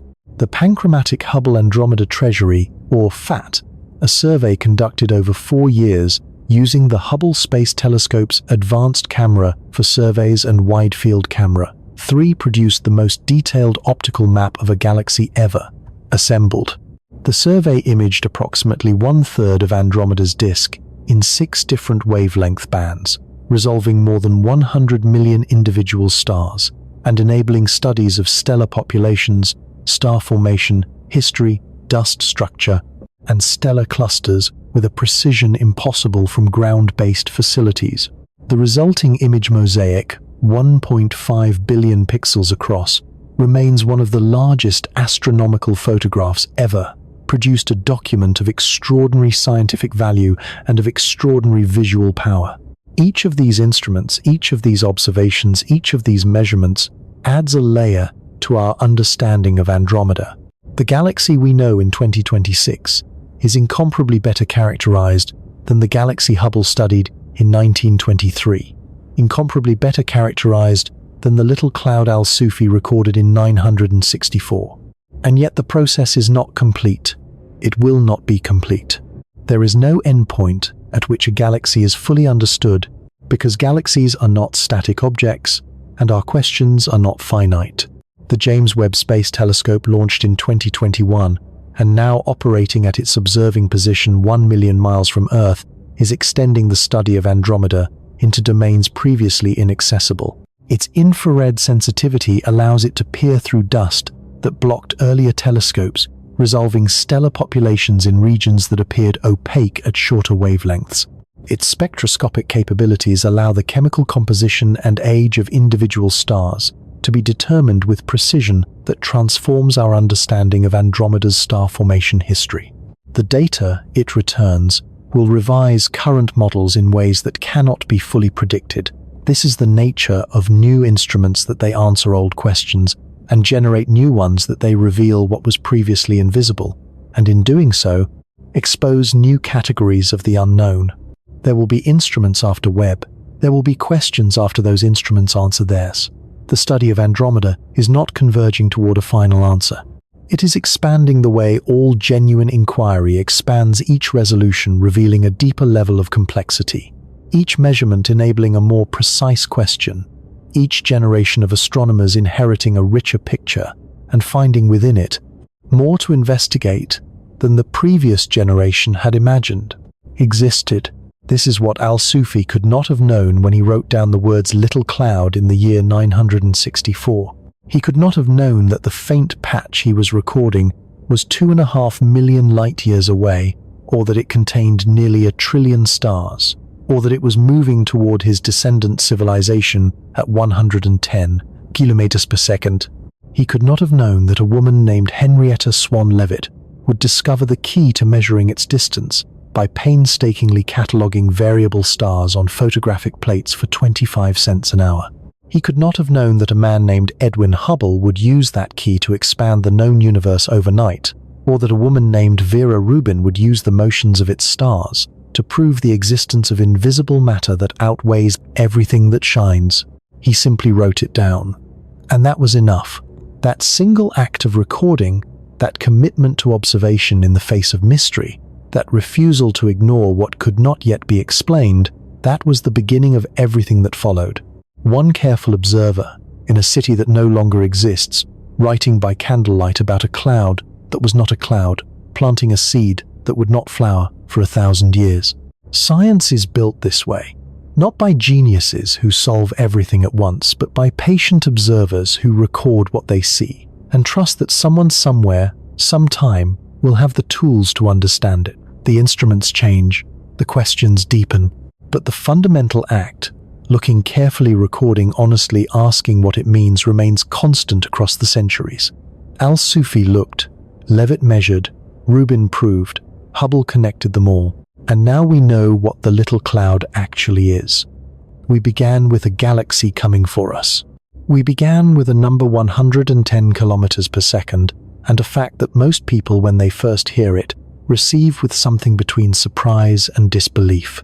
That the faint smudge visible to the naked eye on clear dark nights is not merely a distant curiosity, but an approaching certainty, a structure of almost incomprehensible scale moving toward the Milky Way with a patience that makes all of human history look like a single exhaled breath. We began there with that number, with that motion, with that collision, waiting 4 billion years ahead, like a appointment written into the physics of the universe itself, before life had yet emerged on Earth. Now, having traveled through the anatomy of Andromeda, through its trillion stars and its supermassive black hole and its spiral arms laced with dust and newborn clusters, through the invisible dark matter halo, extending perhaps 2 million light-years in every direction through the future collision that will erase both galaxies as distinct entities and merge them into something new. Now, having made that full journey, the question we began with deserves to be asked again. Not because it has a simple answer, but because the answer is different now than it was at the beginning. How big is Andromeda? Here is what we know. The visible disk of Andromeda spans approximately 220,000 light-years from edge to edge. If you traveled at the speed of light, the fastest speed permitted by the laws of physics, the speed at which time stops and distance collapses, you would spend 220,000 years crossing it. In that time on Earth, the continents would shift into configurations unrecognizable from the present. Entire mountain ranges would rise and erode. The Mediterranean Sea would close. The Atlantic would widen by kilometers measurable from space. The human species, if it still existed in any recognizable form, would have undergone changes too numerous and too profound to predict. All of that change, all of it would occur while you were still crossing the visible disk of Andromeda, still crossing the bright fraction, still nowhere near the edge of the dark matter halo. The dark matter halo extends perhaps 2 million light-years. It may already overlap with the dark matter halo of the Milky Way. The two galaxies, separated at their luminous centers by 2.5 million light-years, may already be in contact at their invisible boundaries. The collision that will begin in earnest 4 billion years from now may, in the most technical sense, have already begun silently and visibly in the dark matter borderlands, where the two halos interpenetrate without a single photon of light marking the encounter. Within Andromeda's visible disk, close to 1 trillion stars burn, each one a nuclear furnace, each one a sun, many of them surrounded by their own systems of worlds. Some of those worlds, statistically, almost certainly harbor the conditions that on Earth produce the chemistry we call life. Whether that chemistry has produced anything capable of looking up and wondering, anything capable of noticing that its own galaxy is approaching a neighbor across an immense gulf of space, we cannot know. We have not yet found the evidence that would answer that question for our own cosmic neighborhood, let alone for a galaxy 2.5 million light-years away. At the center of those trillion stars anchoring everything sits a supermassive black hole with the mass of 100 million suns, an object so dense that space-time itself curves closed around it, an object that contains within its event horizon a volume of space larger than the Earth's orbit around the Sun inside, which the known laws of physics produce only infinities, the mathematical signal of a framework pushed beyond its domain of validity. The black hole sits quietly now, dormant, relative to the most active of its kind, exerting its gravitational dominion over the stars of the inner bulge, without advertisement, without display, its existence known only through the motions it imposes on everything around it.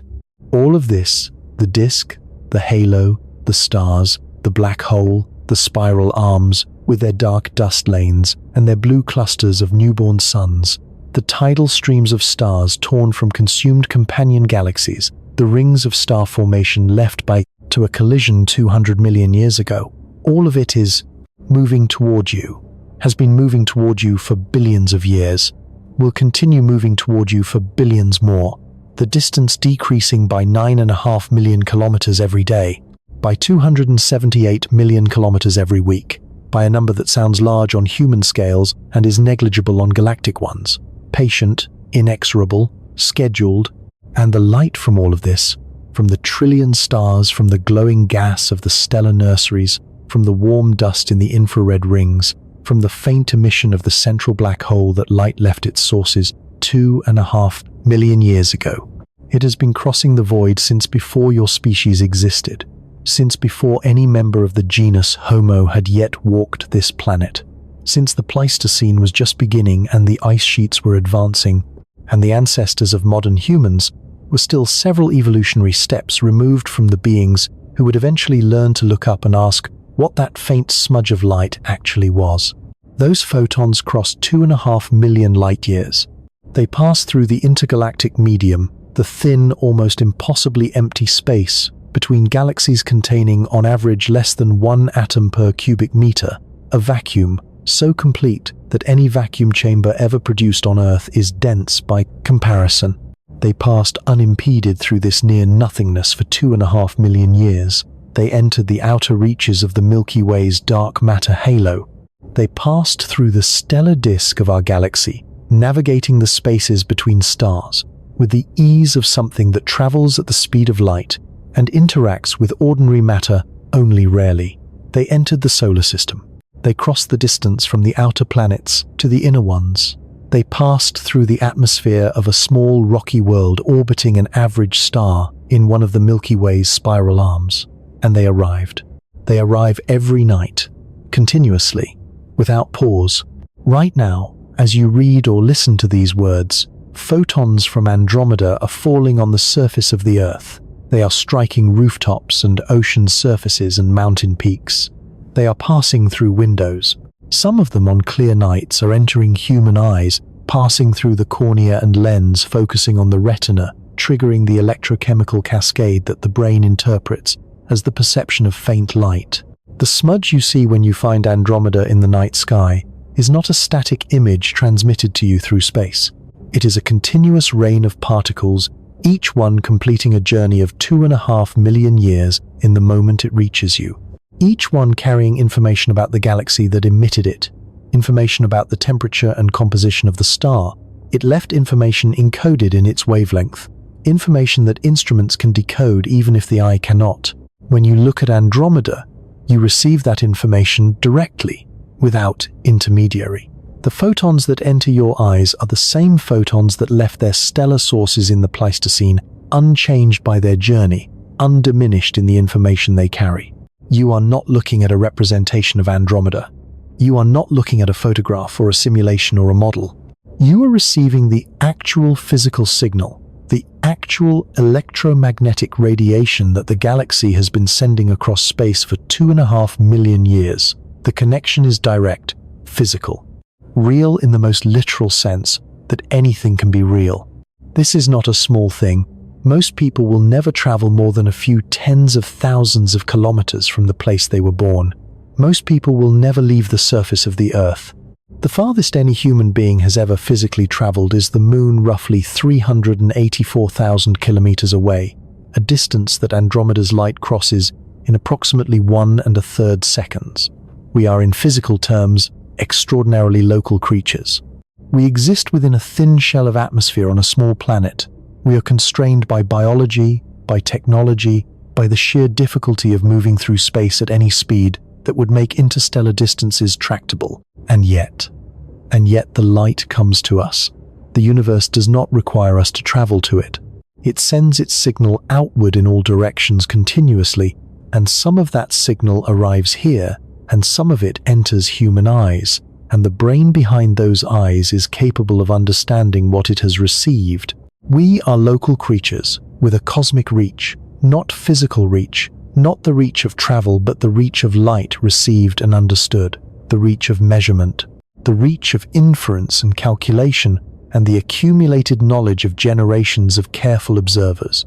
Al-Sufi had that reach in 964, limited by the instruments available to him, but present in its essential form, the act of noticing, the act of recording, the commitment to observation that is the foundation of everything that followed. Leavitt had it while cataloguing variable stars for 25 cents an hour, her reach extending through the period-luminosity relationship across distances she never personally traveled. Hubble had it when he marked a glass plate with 3 letters that expanded the known universe overnight. Rubin had it when she measured rotation curves that revealed an invisible majority constituent of the cosmos. Every astronomer who has aimed an instrument at Andromeda has had it this quality of reaching through light and mathematics across distances that no physical body can cross. And you have it. Tonight, if the sky is clear, you can step outside and find Andromeda with your own eyes. You do not need an instrument. You do not need a degree in astrophysics. You need darkness and patience, and the knowledge of where to look in the constellation that bears the same name, a faint oval smear that does not sparkle or flicker, that simply sits in the dark with the quiet confidence of something that has been there for a very long time, and will be there long after you have gone back inside. When you find it, and you will find it, if you give yourself the time and the darkness, you will be looking at the combined light of nearly 1 trillion stars. You will be receiving photons that began their journey before your species existed. You will be connecting directly and physically to the largest galaxy in the local group, to the structure that will, in 4 billion years, merge with your own galaxy into something new and vast. You will be the latest in a line of human observers stretching back, at least to al-Sufi in 964, and almost certainly much further to unnamed observers in unnamed civilizations who noticed the same faint patch and wondered what it meant to face was, who lacked the tools to answer the question but possessed the curiosity to ask it. That curiosity is not incidental to the story of Andromeda. It is the story of Andromeda from the human side.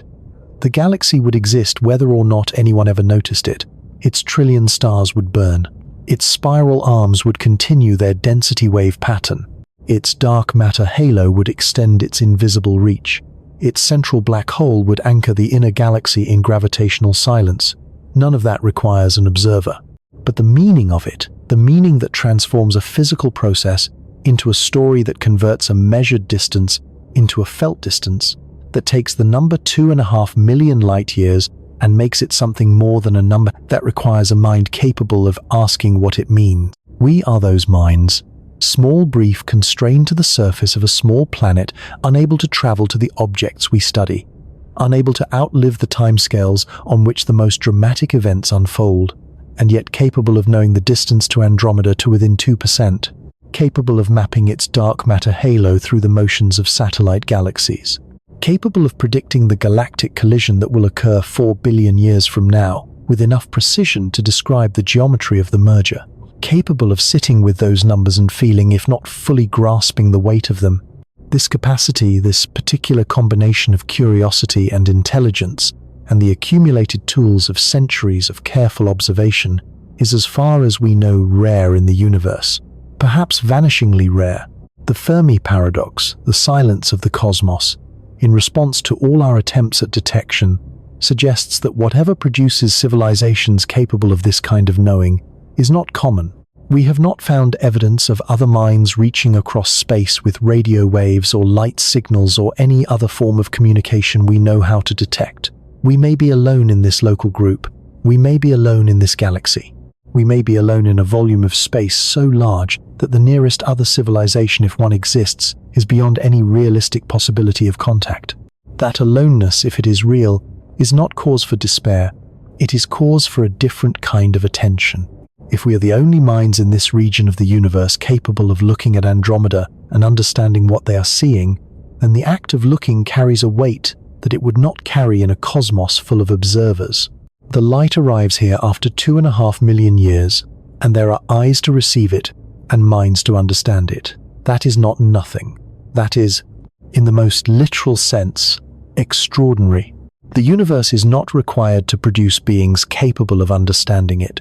There is no physical law that demands consciousness, no equation that requires curiosity, no conservation principle that necessitates wonder.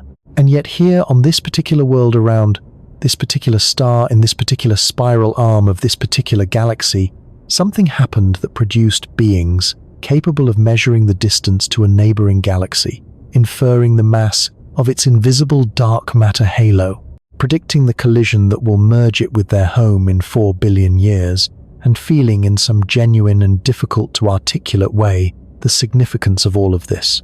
That something, whatever combination of chemistry and evolution and time produced minds capable of this, is on the evidence available among the most remarkable things in the observable universe.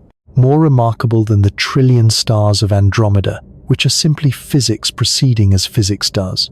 More remarkable than the dark matter halo, which is simply gravity organizing matter as gravity does. The stars do not know they are extraordinary. The dark matter does not know it exists. The black hole does not know its own mass. Only here, only on this small world in the outer reaches of the Milky Way, is there something that knows. Something that looks up and recognizes what it is looking at. Something that receives 2.5 million year old light and understands in the deepest sense what that means. You are that something. Reading these words or listening to them in the quiet of wherever you are, you carry within you the capacity that makes the story of Andromeda more than a sequence of physical processes. You carry the curiosity that al-Sufi expressed when he wrote down the words little cloud. You carry the patience that Leavitt expressed when she catalogued variable stars for hours that stretched into years. You carry the intellectual courage that Hubble expressed when he marked a glass plate with 3 letters and offered the result to a community that would have to revise its entire picture of the cosmos to accommodate it. You carry all of that, and you carry the light. The photons that have been crossing the void for 2.5 million years arriving here, continuously landing on you and everyone around you, and every surface of this planet carrying information about 1 trillion stars. Some of those photons tonight, if the sky is clear will end their journey in your eyes. That is not a metaphor. That is the physics. The photons travel. They arrive. They are absorbed. Their journey ends in you. 2.5 million years of crossing the void, and the destination is this. The destination is a mind capable of understanding where they came from. There is something in that. Something that resists easy articulation, but that anyone who has stood under a dark sky and found Andromeda with their own eyes has felt. A sense of connection that is not sentimental but physical. A sense of scale that is not crushing but clarifying. A sense of the universe as something that includes you not at its center, not as its purpose, but as its witness, as the part of itself that turned around and looked. Andromeda is coming. It has always been coming. In 4 billion years it will arrive, and the two galaxies will merge, and the sky will be transformed beyond recognition, and whatever minds exist then will look up at a sky full of stellar streams and newborn clusters, and the combined glow of more than 1 trillion suns, and they will not see what we see. They will not see the faint oval in the constellation Andromeda.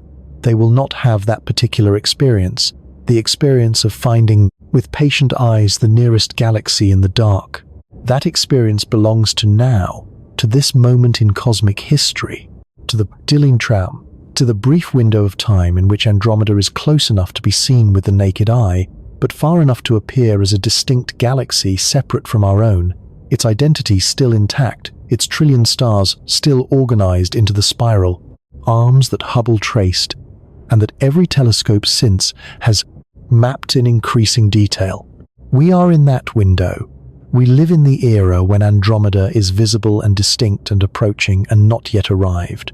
We live in the era when its light takes 2.5 million years to reach us and reaches us anyway. We live in the era when human minds have developed just barely, just recently, just in time to understand what they are receiving when that ancient light arrives. Step outside tonight if you can. Find a place where the sky is dark enough. Let your eyes adjust. Give them 10 minutes 15, the time they need to shift from day vision to night vision, the time they need to become sensitive to faint light. Look toward the constellation Andromeda. Look for the faint oval that does not sparkle, that does not flicker, that simply sits in the dark, with a steadiness that 2.5 million light years of travel has not diminished. When you find it, do not rush past it. Stay with it for a moment.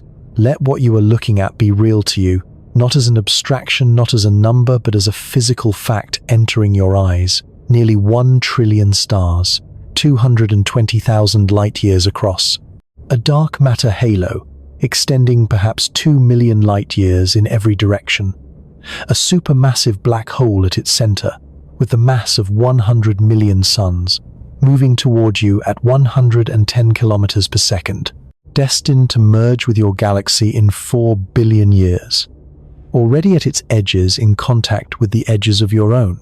All of that in a faint oval of light that most people walk past without noticing. And then consider this. The photons entering your eyes right now, those specific photons, those particular packets of electromagnetic energy arriving in this specific moment, have been traveling since before your species existed. They left their stellar sources in the Pleistocene. They crossed 2.5 million light years of nearly empty space. They passed through the halo of the Milky Way and the disk of the solar system and the atmosphere of the Earth and the open air between the sky and wherever you are standing. And they ended here, in you, in the eyes of a being capable of understanding what they carry. That journey, 2.5 million years crossing the void between galaxies, ending in a moment of human recognition, is not diminished by the smallness of its final destination. If anything, it is completed by it. The light needed somewhere to land that could understand it. The universe needed something to turn around and look. Tonight, that something is you. A single candle burns in a darkness that stretches farther than light has traveled since the beginning of time. But the candle is real, and the darkness because of it is not total. And somewhere across 2.5 million light years of silence, 1 trillion stars are shining, have been shining, and their light is already on its way. It is always already on its way. It arrives as it has always arrived, in the eyes of anyone willing to step outside and look up.